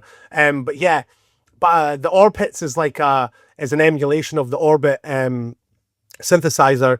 I use the Korg M1 all the time. Oh, beautiful. That one, yeah, that's a good one. What else do I use? I use for like effects and stuff. The only external effects I use are probably, I do try and use the Fab Filter stuff. I try and use it. I try and like kind of integrate it in. I've got a really good saturator plugin called, it's by Output. What's it called again? Oh, I know the Output stuff. Output stuff's actually pretty good. Like, I've got Native Instruments Massive, which is the synth that was the synth for the Deep House era. Yeah. And also the dubstep guys used quite a lot of that as well. Yeah, they did. Like and drum and bass guys. I think Skrillex used that for a lot of his tracks as well. The Output, so it's like a saturator delay type thing. It's called Thermal. And by Output, I put that on quite a lot of my bass sounds and synth sounds. It just heats it up, sounds bang. And that's probably the only other thing. But it's more, pardon me, it's more creative. It's more like, it moves it about a little bit. Whereas with a normal saturator in Ableton, it just fattens it up and heats it up. Yeah, and the only other one I really use is by D16, and it's called Decimort, and it's like a erosion plugin. It emulates old like MPCs and stuff like that. Oh, So nice, man. yeah, so you can kind of, I just normally throw that on my drum group just to kind of rat it up a bit and make it sound like a bit more fuzzy and kind of. But that's the only things. Everything else I use is kind of stock stuff. Yeah, wow, Yeah. crazy. Yeah, because everyone like screams about FabFilter. I haven't bought it yet, but I use a lot of recent stock plugins. I've bought extra simps and stuff like that, but I might have to invest in a bit of FabFilter stuff because everyone said it definitely makes your tunes sound more professional. And Hands down, it does. And I've been producing for about 15 to 16 years, and I've never really bought plugins. I've always used Reason stuff, right? Yeah. But yeah, all these plugins now, I'm not up to date with most of them, but you know, if you use Rewire through Ableton, you'd probably just be able to use the Reason stuff. The Reason stuff's banging, man. So it's good, man. Yeah, it's just the sequencer or the arrangement screen, and what you can do in it is just so behind. Yeah, like Ableton's, it's unreal. It's just so far behind, and then I was like, this is crap now. And there's not many videos out there anymore only from like 20 years ago to do stuff, right? So but if you're using Rewire, I think you could like go through Ableton and just use all the stuff in Reason. Yeah, you and can. I've been playing around with it, and I was like, oh, I can use like you got a distortion called Scream on there, which is like and it's a wild fucking distortion plugin, but it's great on some synths and stuff. And I was like, yeah, I can use that now, you know. And it's honestly, Reason's got so many good stock stuff that's like it'd be worth doing, and you probably, and not a lot of people are doing that, so you probably have a little bit of an edge in terms of like making something that sounds a little bit different. I was hoping so, mate. Yeah. But I'm going to start releasing some music this year. Like I'm not, you know, trying to, like when you mentioned like burning out, I'm not going to try and make it. Don't force yourself. Yeah, try and force myself to be like, I have to do this because from an ADHD brain. I'm like, if I do something, I have to be the best at it in the shortest time, and it's like a killer fear. And my wife says to me, you just have to just take your time. It goes every grain in your body, but you just have to just do it bit by bit and consistency, and that's one thing I'm sort of learning myself, right? And yeah, that's kind of consistency is key. If you turn up every day. If you turn up every day and do it every day, something will happen. That's my ethos, but don't know if it's going to happen. But I mean, you hope so. But it's definitely, mate. Please send me your music once you get it finished, or get anything remotely done. Yeah. Do you know what? Lots of, including yourself and other big artists, they ask me for music. I'm like, yeah, I will do, but I just never do. And it's like you say, it's not what you know, it's who you know. It's taking them opportunities when the doors open, right? 100%. That's why I do this, because everyone has different reasons or different ways of finding opportunities, and I love hearing people's stories. Like, but I do like I do want to assist. Like, who's had the biggest like impact in your life? Like, you know what, my girlfriend Amy, she has been like a total massive supporter, like, and pushed me like far more than I ever kind of pushed myself in a kind of play when I was going through a place where I was kind of like not as confident and stuff. She's really helped me in terms of like that. I think that also like in terms of like family wise, my son, he's like fucking big supporter. He keeps me right. He keeps me clued up on what's cool and what's not. He loves his music and that as well. He loves hip hop and stuff, but like not like, I mean, like some newer stuff, but he's a big fan of like old hip hop as well, which is fucking cool. And he'll show me tunes that I'm like, how the fuck do you know that tune?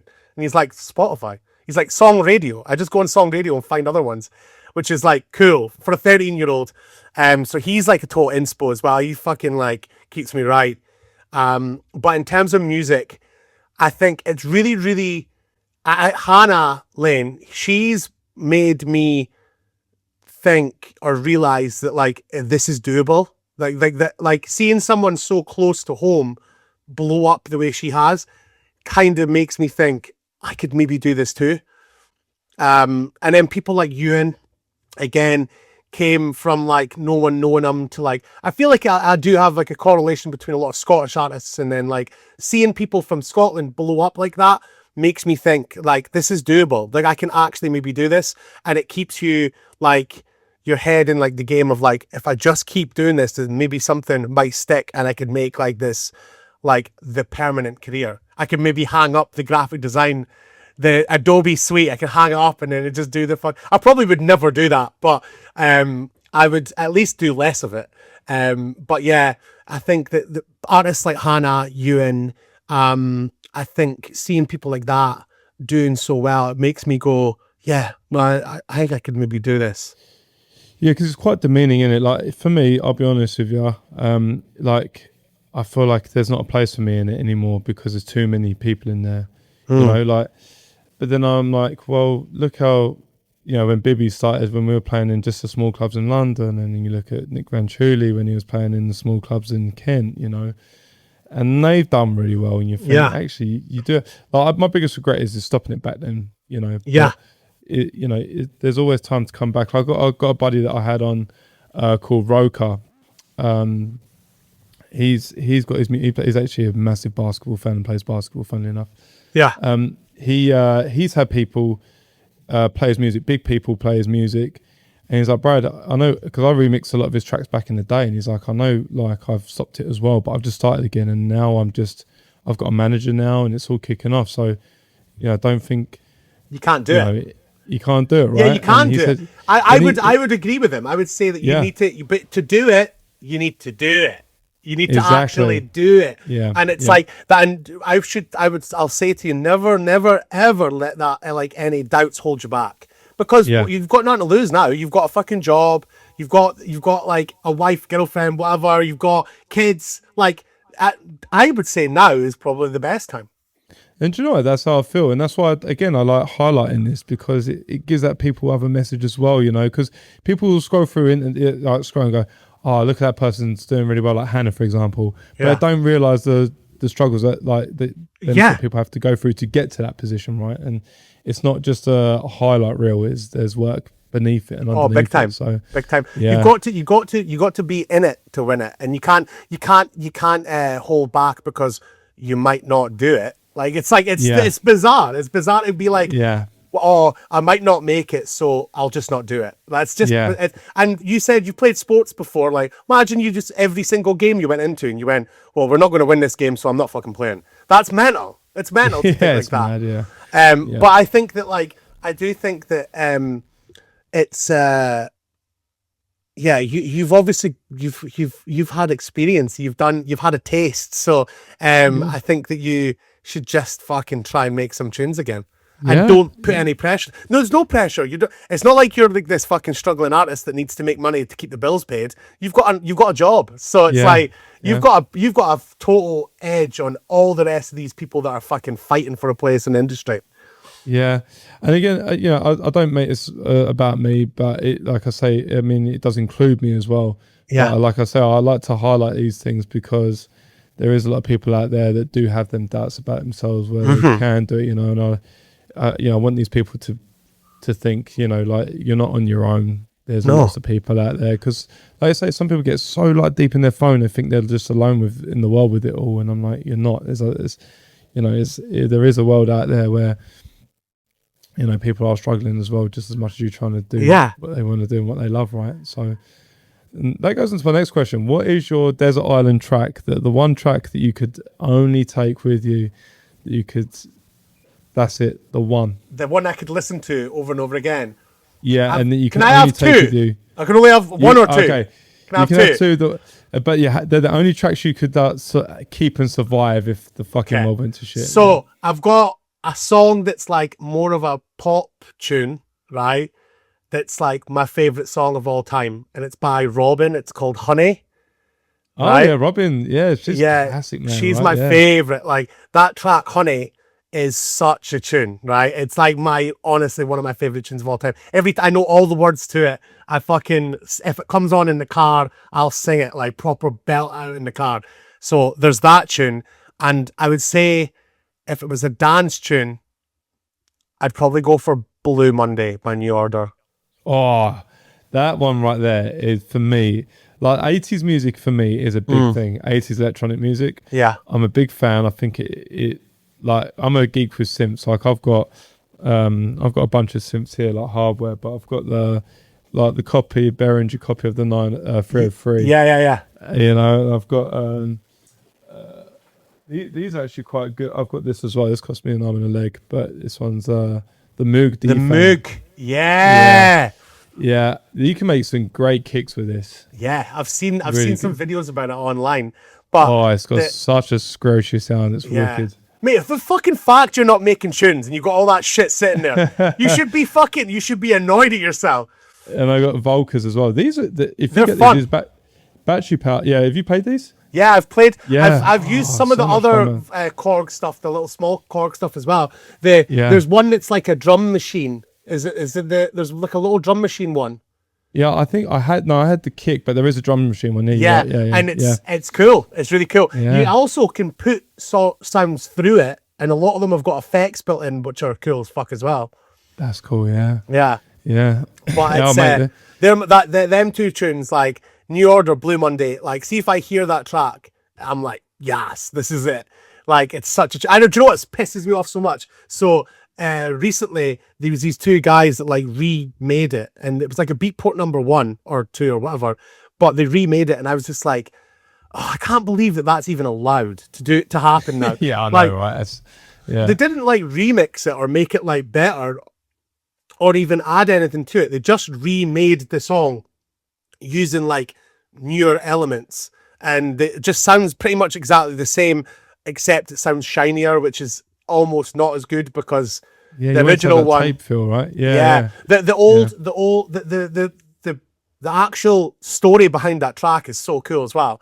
Like with New Order, they went to New York and they were like playing, obviously it was not long after Joy Division and stuff, and they went to New York, and they went out clubbing in New York, all partying, and they were listening to like Frankie Knuckles and all these people DJing, and they were going, this sound is fucking unreal.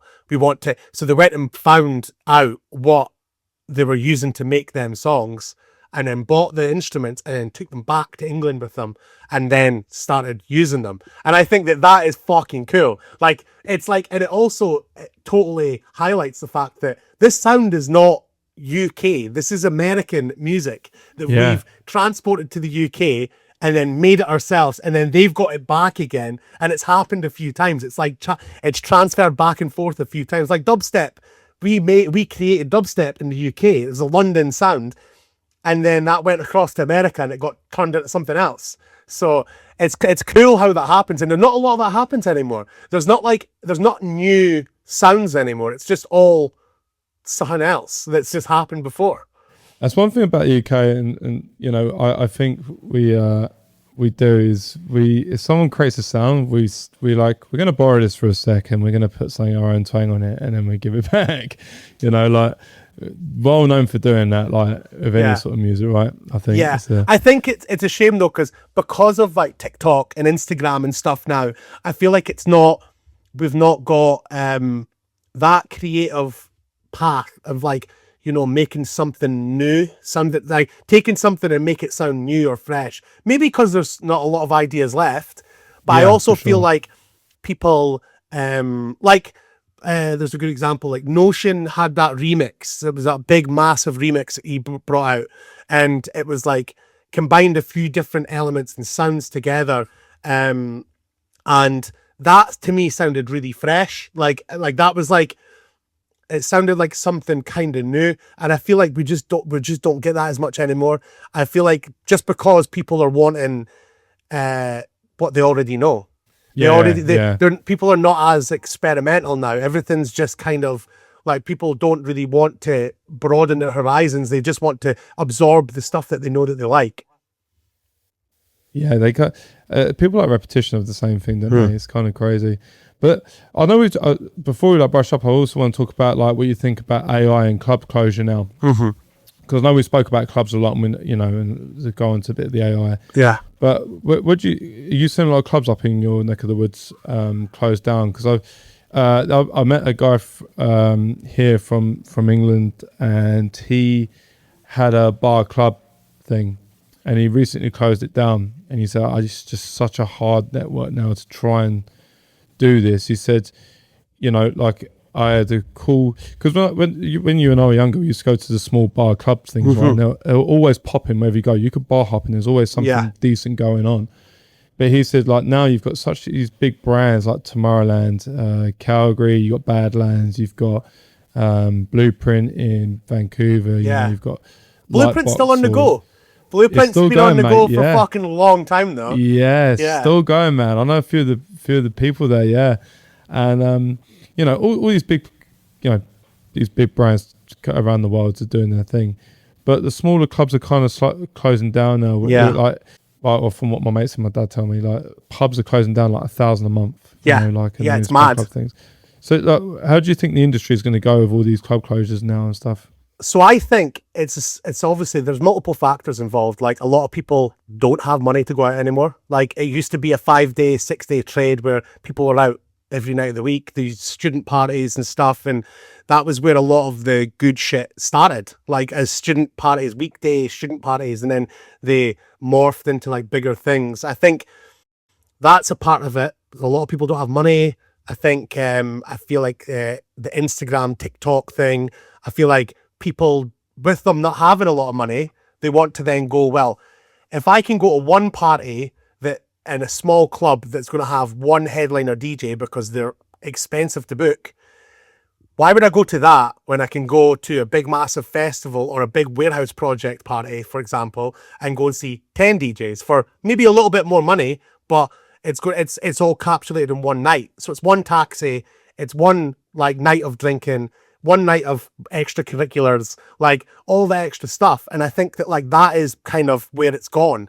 I do feel like these big brands have a lot to answer for in terms of like they need to understand that like without the bottom, there can be like there will be no top at one point. Like they need to understand that it's an ecosystem, and that once they take over that entire thing, then there's not much going for it. I believe that. I honestly, and I think that like for example, Fly in Scotland, right? They still do their weekly club party. Like they still do it, and they still do it every week in a venue that's like 300-400 cap. They do it every Friday, and they've never stopped. They never take a break. So I think that's something to be said. I feel like the other guys in Scotland are rare. They do like big parties. They do massive parties, but they also do their club stuff, which is like 100 cap, 200 cap. So I think that there's a balance to be struck, and I think that there's also a bit of fatigue. I feel like people are fatigued by how much is on. Like in Scotland alone, I think it was last year, there was about 18 or 19 festivals. It's a lot for 5 million people. And then let's say 25% of that are like people that would go to these events. It's not a big crowd of people to pull from for festivals that are like 5, 6, 10,000 people. It's a lot. And so obviously there's going to be some casualties in terms of like nights that are, festivals that are not going to go ahead. So I do feel like it's a lot to do with that. I feel like the remedy would be is like, you know, these big parties maybe funding smaller parties and and maybe taking their foot off the pedal in terms of like, right, we're going to do a 10-party series, like Warehouse Project does like 10 parties or something over like 4 or 5 months. Do 5 or 6, and then do some smaller shows. Like I know it doesn't make them money, but they have to kind of figure out a way to kind of keep the ecosystem alive, because it's not going to benefit anybody if all these venues close. I also feel like there's a lot to be said for like the actual, like you said, attention span of people. I feel like a lot of people are not experimenting with like, when I first started going out, I would go to parties that I necessarily wasn't a big fan of the genre. Like I would go to a night called Pangea, which was like a fucking drum and bass night in the reading rooms. I would go to that because my friends were going, and I would go because I mean, I wasn't going primarily for the music. I was going because it was my mates were going, and it's going to be a fun night. And I might hear some tracks. I mean, fucking seen Ronnie Size. I seen fucking Goldie. Seen like all these people that now I look back and I go, fucking hell, I would never have seen them otherwise. And experienced that.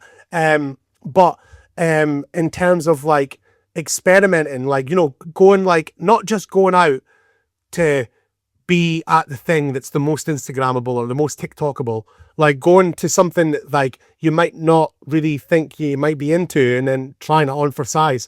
I think that's really important. And that's not going to be encouraged if everyone's soaking up all the crowd with these big festivals that have got all the same names. So I think you have to, these big parties have to kind of help that out a bit. But yeah, it's difficult. It's hard. I think that we need to try and like it can start with them. They can start doing it. I think if it starts from the top down, it'll work better.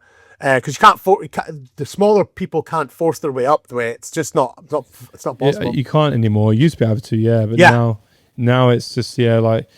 You know, you see, like, I can look at Burning Man and it's like 30 grand for a ticket, or there's like these crazy events now. But I feel like a lot of people are trying to move to the American market now because I had a guy on called Barbuto, an Australian guy who does techno producer, and he lived in Texas for a while. And he said Texas is booming. I was like, what, with music? He said, oh yeah. He said you could bar crawl to all these different like club things, like his bars. And they've got a DJ in there and playing music. I went, in Texas? He was like, yeah, man. It's like people are out there. And people got more money. Yo, Astro, yeah. People got more money. Yeah. People got more money. Yeah. And it's like, and there's more money in America than there is, like, you know, in these places like LA, New York. Like I was in New York last year and there was these warehouse parties, mate, 5 or 6 warehouse parties within a fucking 2-mile radius in Brooklyn. And yeah, man, who was playing? Conductor was playing.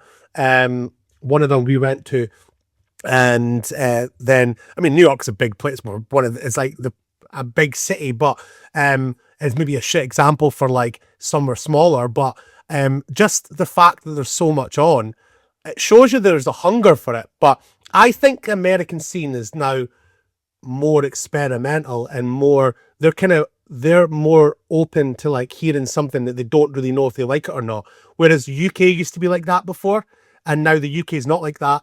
Specifically Scotland. Scotland was so fucking good. Like when we put our parties on in the rooms, we could book somebody that was relatively unknown to a lot of people, and we would sell the party out because they trusted that it was going to be a good party. And they thought, well, I don't know who Ger Jansen is, but we'll go.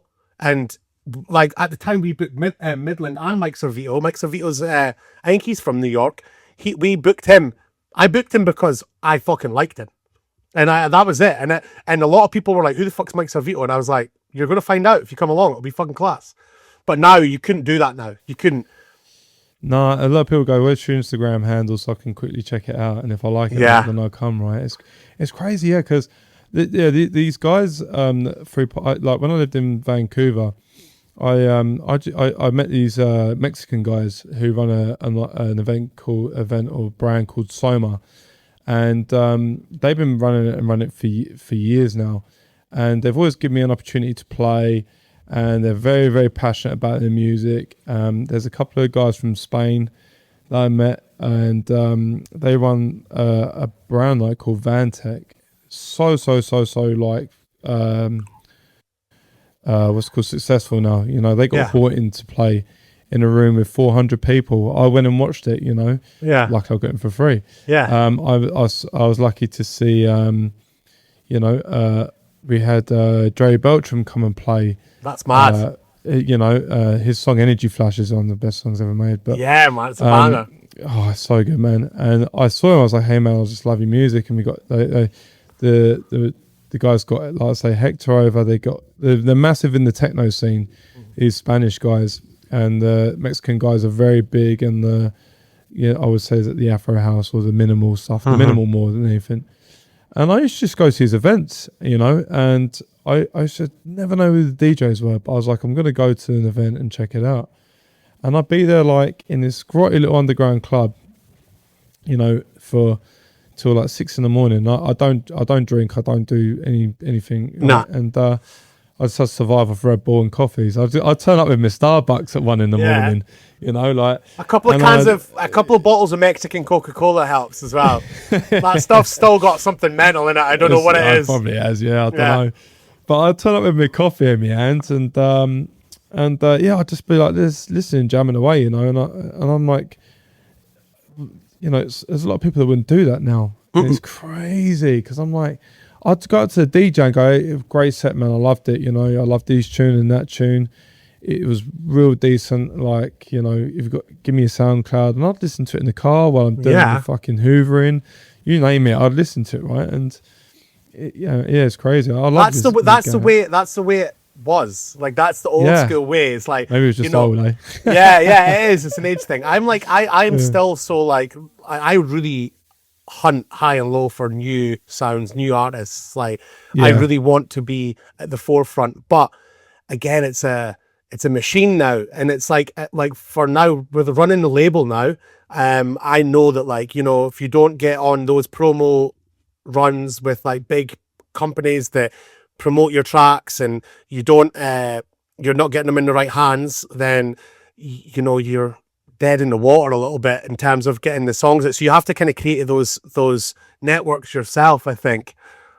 Yeah. So so I know you got I only got a label. Let's tell us a bit more about that, because you do graphics design, you do DJing, producing, schooling, and now you got a label. So first of all, what's the label called, for people who don't know? And also, what's it like running a label with, like I say, we spoke about the attention span. We were speaking about like, I was reading an article about Spotify, and there's 1 million songs released every single day, just in electronic music. So how do you navigate the label? How do you run it? How did you build it? And how do you navigate that? So I started the label the start of this year with a self-release, just because it was the easiest one to get locked in. Before I the whole plan was I was going to use it for self-releases that labels didn't take, and just kind of create my own, like, you know, thing that I could. But then, because I was doing like a lot of like demo review things on TikTok and stuff, I was kind of like, well, I maybe may as well just open up the gates a little bit, and, you know, give some, like you said earlier on, a small label, give some artists that maybe have never had a track released or went through that process, to then give them that opportunity. So it started as like my own thing that I was going to just put my own songs out on, and then I kind of was like, I just had the second release there last week, or this weekend past, from Mascanada. The Mascanada Bros, they're based in London, a duo. I had them on. They're good lads, man. Yeah. They're good lads. They've looked after me. They've had me down in London a good few times, and looked after me. Like, my first ever London gig was from those guys, and I've put their track out, DMMW, which is Don't Make Me Way, and it's like, I liked the song. They were sending me demos, and I was like, wasn't really finding any that I liked, and then that one's got like this big guitar solo, 80s guitar solo in the middle, and that, and I was like, I'll play that. I'll definitely play that. So we kind of got the ball rolling, and I do feel like it's hard because I don't have the financial backing of being able to like pump thousands into a promo campaign and do all that. What I do have is a network of people that I could potentially access in terms of DJs, radio people, stuff like that. That, I mean, like, if they play it, it's up to them. But like, I thought, if I've got a label, then I can access that, and if it works, it works. If it doesn't, it doesn't. And so I do feel kind of like, do you really want me to sign your track, or do you want me? And most people say, yeah, like, I've got releases coming out up until December, but I do feel like navigating that. I have felt like, look, guys, I can't really offer you what fucking Defected can, or what like Nick Van Shuley can, but I can try and access that network that I've got, forward it to them, and if they bite, then you've had a Radio 1 play, or you know what I mean, something that might not necessarily had before.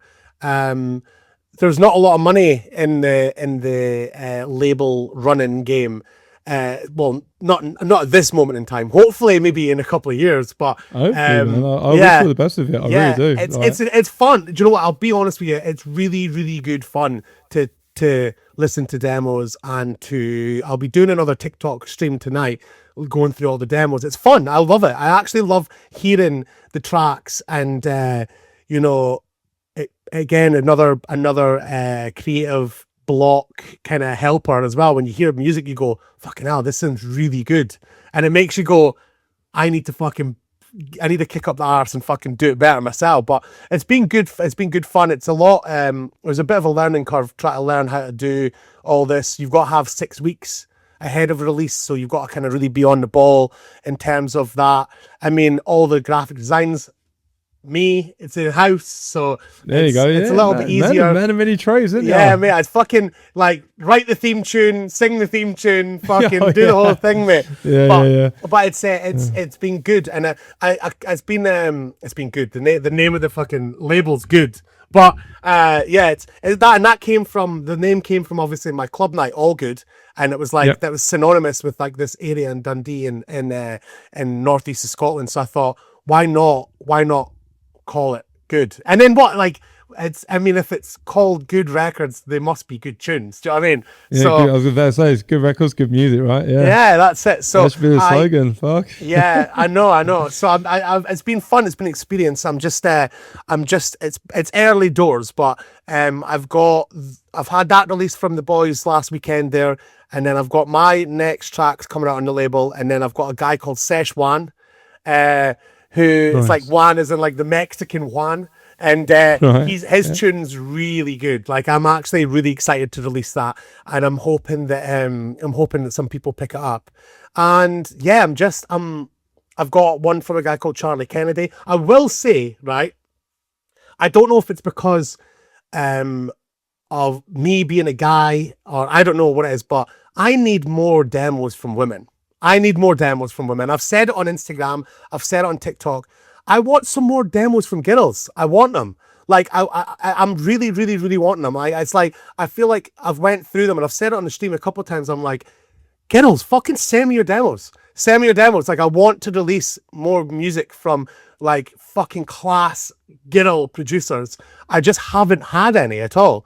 And I spoke to Ariel Free from Radio 1, and she said the same thing. She's like, I just want more like demos from women. It's always guys that send them, but I don't know if that's just because I don't know. I don't know what it is, but that's my SOS. I want more girls to send me their tunes. I want more women producers, because it's a fucking sausage fest on this label, and I'm like, fucking, I'm like, that's a classic line. I know, man. Yeah. But it just is, and I'm like, fucking another. But I will say as well, getting demos, right? The thing we were speaking about like, you know, people not making anything new, you know, the amount of demos I get that are trying to sound like Max Dean, Luke Dean, Josh Baker, Chris Stussy, it's too much. Like, do you know what, Joe? I've said this a lot, right? I've said this a lot to people. A lot, like the amount of people I spoke to, like around the world, not on this, but just through meeting and traveling, said, "Oh, I've joined Tool Room and I've joined this one's academy." I sometimes feel like when you join those academies, you're all going to sound the same because you're joining that one academy. You know, when they're big, you know, like you know, I've done a couple of the production schools, right, different ones, and they've all got different sounds and different things. But you take each one better from that, right? Like you know, your sound might sound completely different to that, but then you like listening to different music and different styles, so you're going to have a lot more flexibility in the sounds of your music, right? But I totally understand where you're coming from in regards to everyone's trying to be like the Stussies and the Deans, and you know, and like who was it that told me the other day? I can't remember what it was now, but someone told me that when you mentioned Fruity Loops, Fruity Loops was dying out, but now they've seen Stussy do it. Fruity Loops has seen a spike in their sales. It's totally taken off. Yeah. I know. Yeah. But I think, like, I don't get me wrong, I fucking love their sound. I think, but that's their sound, and I guarantee you, right, that those guys, I mean, Stussy's already doing it. They're making different stuff now. Yeah. Because they don't want Topping as well. Yeah. Yeah, Topping. He's at a funny place just now because he's kind of like moving back to solid grooves type vibes. He's one of the guys, and he was one of the OGs. He was one of the OGs in that sound. If I mean, like, I was playing a gig in the Arches in Glasgow, and I played Forget. Was it Forget? Can't remember. One of his old tunes, and it went off. And I was like, see that sound? Like, I speak to him now. I've got his fucking phone number. He's one of the guys that we booked back in the day when he was first starting out as well.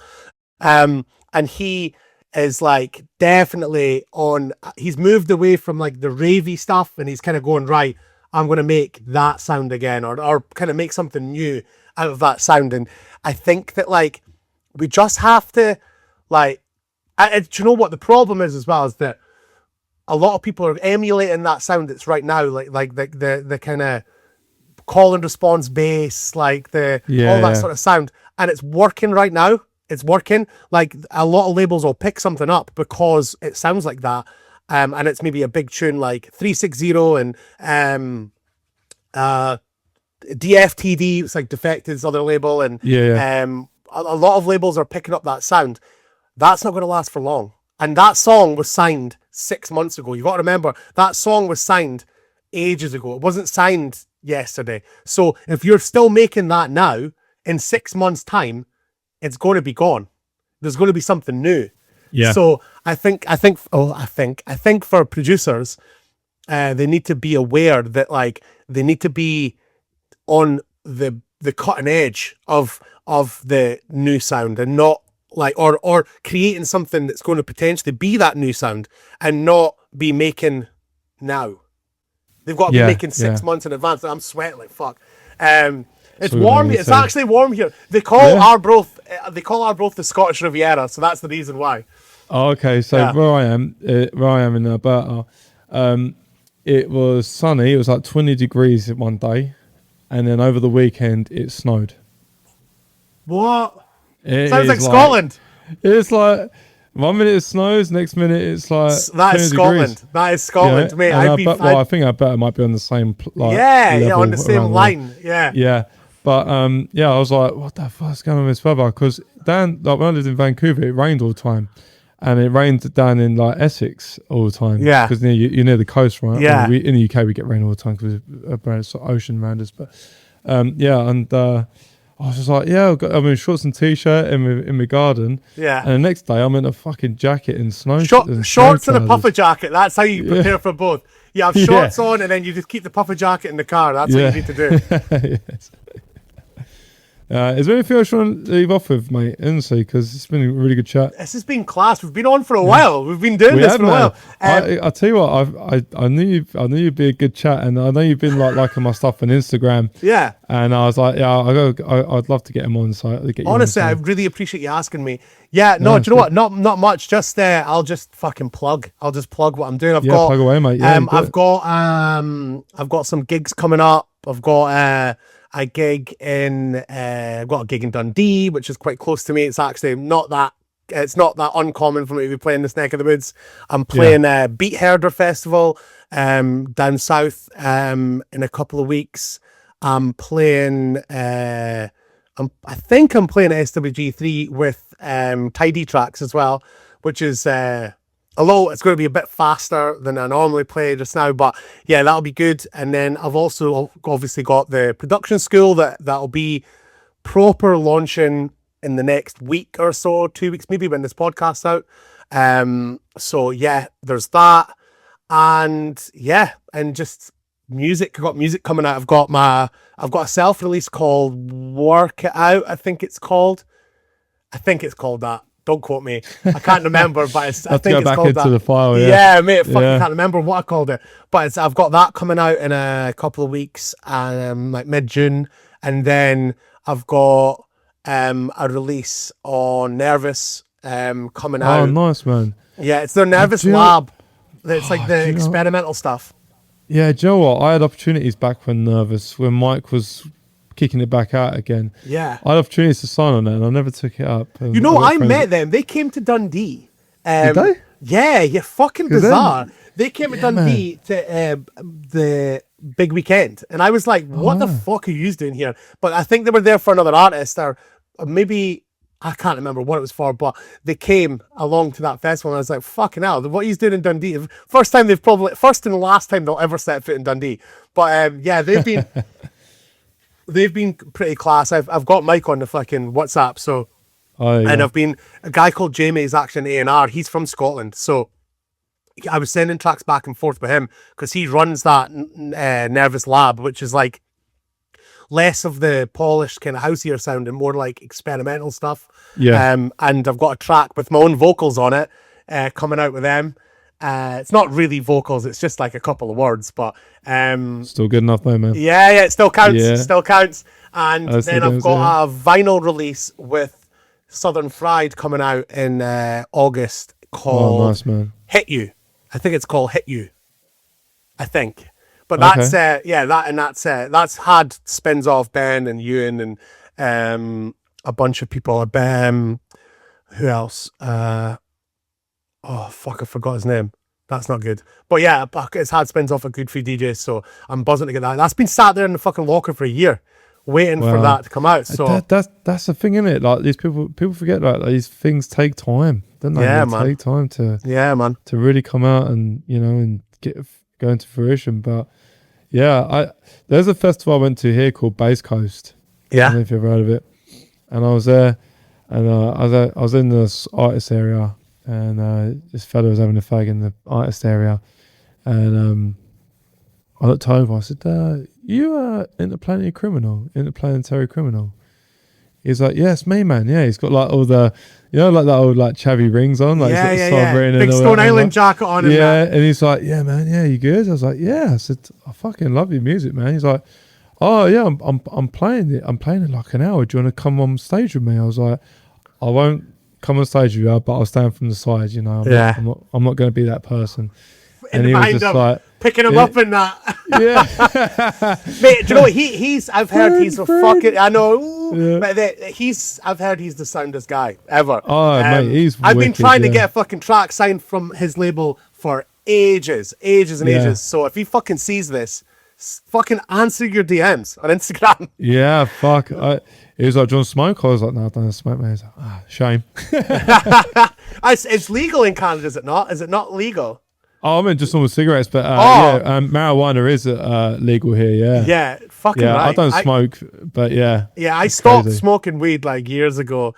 It's just not. It's not for me anymore. It's fucking funny the correlation between me being proactive and doing more stuff and stopping smoking was like right online. It was like pretty much. As soon as I stopped, as soon as I put that down, it was like my creative juices just completely rushed back to me. I was like, oh my god. Really? I've got so much more time. I thought it was part of my reason why I was creative, but it was actually not. It was hindering me. Oh, okay, yeah. So as soon as I stopped, I was like, oh, I can do more stuff because I'm not got a cloud over my my brain. I have no fog anymore. See, I've done some production like classes. Well, I've done like studio sessions with people over here, and they're like, "Oh, I'm just gonna smoke a joint." I'm like, okay. And it helps me. I'm like, does it really? Like, I fucking can't stand it. But yeah, I honestly, I thought I did for a while, but I did realize I was like, it was my manager. She was like, I was hitting a creative block, and I was like, I'd made like tune after tune, like really about 7 or 8 tunes that came out, got signed, boom, boom, boom, boom, boom, one after another, and then I just hit this block. And then I was kind of getting pushed in a direction, not from her, but just in terms of like who was playing my tunes. I was getting pushed in more of like a hard house direction, and I was kind of like, oh, I don't really play that in my set. I play a little bit, but not like, I like to play a variety. I don't want to be pigeonholed, and I think that along with stopping smoking was a big help, massive help. Yeah, it was weird for me when I first moved there because everyone was just smoking it everywhere. I was like, smell it everywhere. Smell everywhere. You can walk into stores and they got like, everything. Edibles and everything. I'm like, nah. I dabbled with edibles when I was in New York last year. I was like, you can obviously buy it in New York and as well, which was it's kind of like it's a bit mental. Like you're kind of like, is this allowed? Is this like, Yeah. is this, Yeah. yeah. And then Yeah, it's I got a tin of like edibles, and I was like just having them every day. But I was just bouncing about New York. I played Times Square. I DJ'd at Times Square. No way. Yeah, it was fucking mental. But I was out there with the Turn the Tables guys, like who run Doof Studios, and we went out and we played Times Square at the very, very end of the trip. We were out there. It was kind of like a promotional trip for Turn the Tables. We got flown out, and it was really cool. And we were playing Times Square. But I was with a guy called Kane who does all the videography and stuff for Turn the Table. Did it for the trip. And I had these edibles, and I was just having one in the morning. We're eating loads of food and drinking loads and stuff. So I was like, it'll just get me going. And it was fine. It was total perfect. I was thinking if I could do that back home and just have a gummy, and then maybe that's it, and cut my ties, no smoking, because I feel like the smoking's like, it makes you feel like shit. Oh, like, yeah. Oh, yeah. Oh, yeah. Just being around it makes me feel ill. But yeah. Quickly, while I got you on it before we bash up, because I've been a while. Where's the best place you've DJed? Best place I've DJed. So I'd have to say before it closed, the Reading Rooms in Dundee was the best club in the fucking planet. Just because it was like home turf. And every time we did a gig there, it was always just like, that was so good. That was so good. I'd say the Sub Club in Glasgow, unbelievable. I'd say Sneaky Pete's in Edinburgh, unbelievable. It's the 100 Cap Club. Feels like the whole entire club is on top of you. I love you that. feel like everyone's just over the top of you. Yeah, like, it's so good. Man. That is a good one. And I would say Drum Sheds in London. That was an experience. It was, I went there on like 2 weeks on the bounce. I went there for Dom Dolla. And I was playing with him in Glasgow the night after, so I went down to do content and stuff with, like for the gig, and then the week after I supported Fatboy Slim there, and it was it was an experience. So there's an old IKEA in it, drum sheds? Yeah, it's an old IKEA. It's hell. mad. It's huge, mate. It's fucking huge. Yeah. And the room that I played in, I think it's called X. They're all called XYZ, so I can't remember which one's which. But the one I played in's got a big cage over the booth. And it's like, it's maybe 400-500 cap, but it's like, it's so cool. But on the stage, cool. I was on the stage in the other room, like the second room for Armand van Helden and that Fatboy Slim one, and he's my hero. Legend. He's my fucking hero. I've met him a few times, and he's my absolute goat. He's my fucking goat. And I seen him play there, and I was like, this is mad. And do you know who else was there? Artwork. You know Artwork? Yeah. He was there, and I'm just at the side, and I was like, I've DJ'd with him before as well, and he was like, oh, and he's like shouting on me, and I was like, holy shit! I was like, what are you saying? And he was like, he had a big bottle of tequila, and he was like, we were fucking smashing this bottle of tequila, so it was good. And then the main room, obviously, in that Drum Sheds is just mad. It's gargantuan. It's massive. Wow. But it's so that was the coolest club. Well, it's not really a club. It's like a fucking, I don't know. It's like a mini festival. Yeah, it's festival indoors. Yeah, But that was a cool venue to play.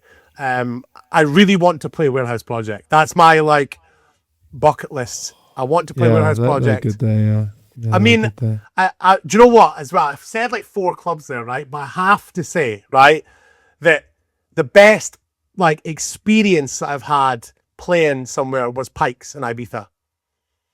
Oh, really? A lot of people say this, you know. Yeah, I've had Pikes a lot is of people cool. mention Pikes. Yeah. Yeah, it was an experience. It's like, it feels like the walls are full of like stories and like nostalgia.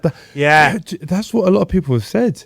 Yeah. A lot of people have said that. Yeah, they've been there. Yeah. Pikes is the one. I felt like when I stayed there, so I went for 24 hours. I played for Jaguars from Radio 1's party there, which thank you so much, Jaguar, for inviting me. And I stayed there. So I like went straight from the airport. I went with my friend Thomas, who owns a gym here, and he was like, right, let's have a night off. Let's just fucking go hell for leather. And we went straight from the airport to Pikes, never left, and then just left in the morning and went back to the airport. And that was it. And it was fucking class. It was so good. Davina McCall was there. No way. Yeah, I swear to God, mate. We were sitting eating dinner, and Davina McCall was sitting eating dinner behind us. Russell Kane, you know, the comedian guy, he was there. Yeah. It was just bizarre. It was such a weird, but it was so, and I got to play. I literally got to play whatever I wanted. I played Wu-Tang Clan, not an edit, like Gravel Pit. Original. I was scratching and cool. shit. It was so good because I could just honestly play. I played Blue Monday, played that, I was just managing to just scratch between tunes, and I was like, no one cared. Everyone was just wanting to hear music, which was nice. Yeah. That's incredible. Yeah. Fuck, 24 hours. Let's get a 24-hour stint done quickly. In and out. Yeah. And it was so funny as well because like my other Ibiza experiences have been like, you know, I was there for 3 or 4 days, and like I did Amnesia last year. I was there with my girlfriend and my pal Andy and his wife Claire, and we did like, you know, 4 days in Ibiza, and it was like a bit different. And Amnesia is obviously iconic. Yeah, for sure. Yeah. But Pikes was a different thing. It was like, it was mad. Crazy. Yeah. Crazy. Well, man, you know what? I really appreciate your time, Joel. It's been amazing. Love just waffling on about just music and just everything in general.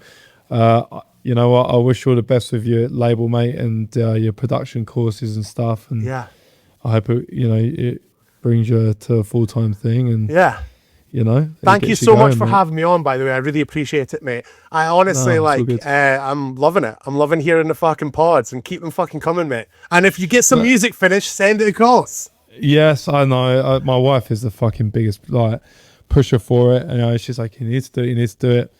You know, I will admit I do make excuses to not do it. Yeah, everyone does. I'm going to admit that. I'm not afraid to admit it. You know, I think if you admit the things that you know, that are holding you back, then do it. But it's I will be getting on it. I've just got to figure out Ableton a little bit more. Yeah.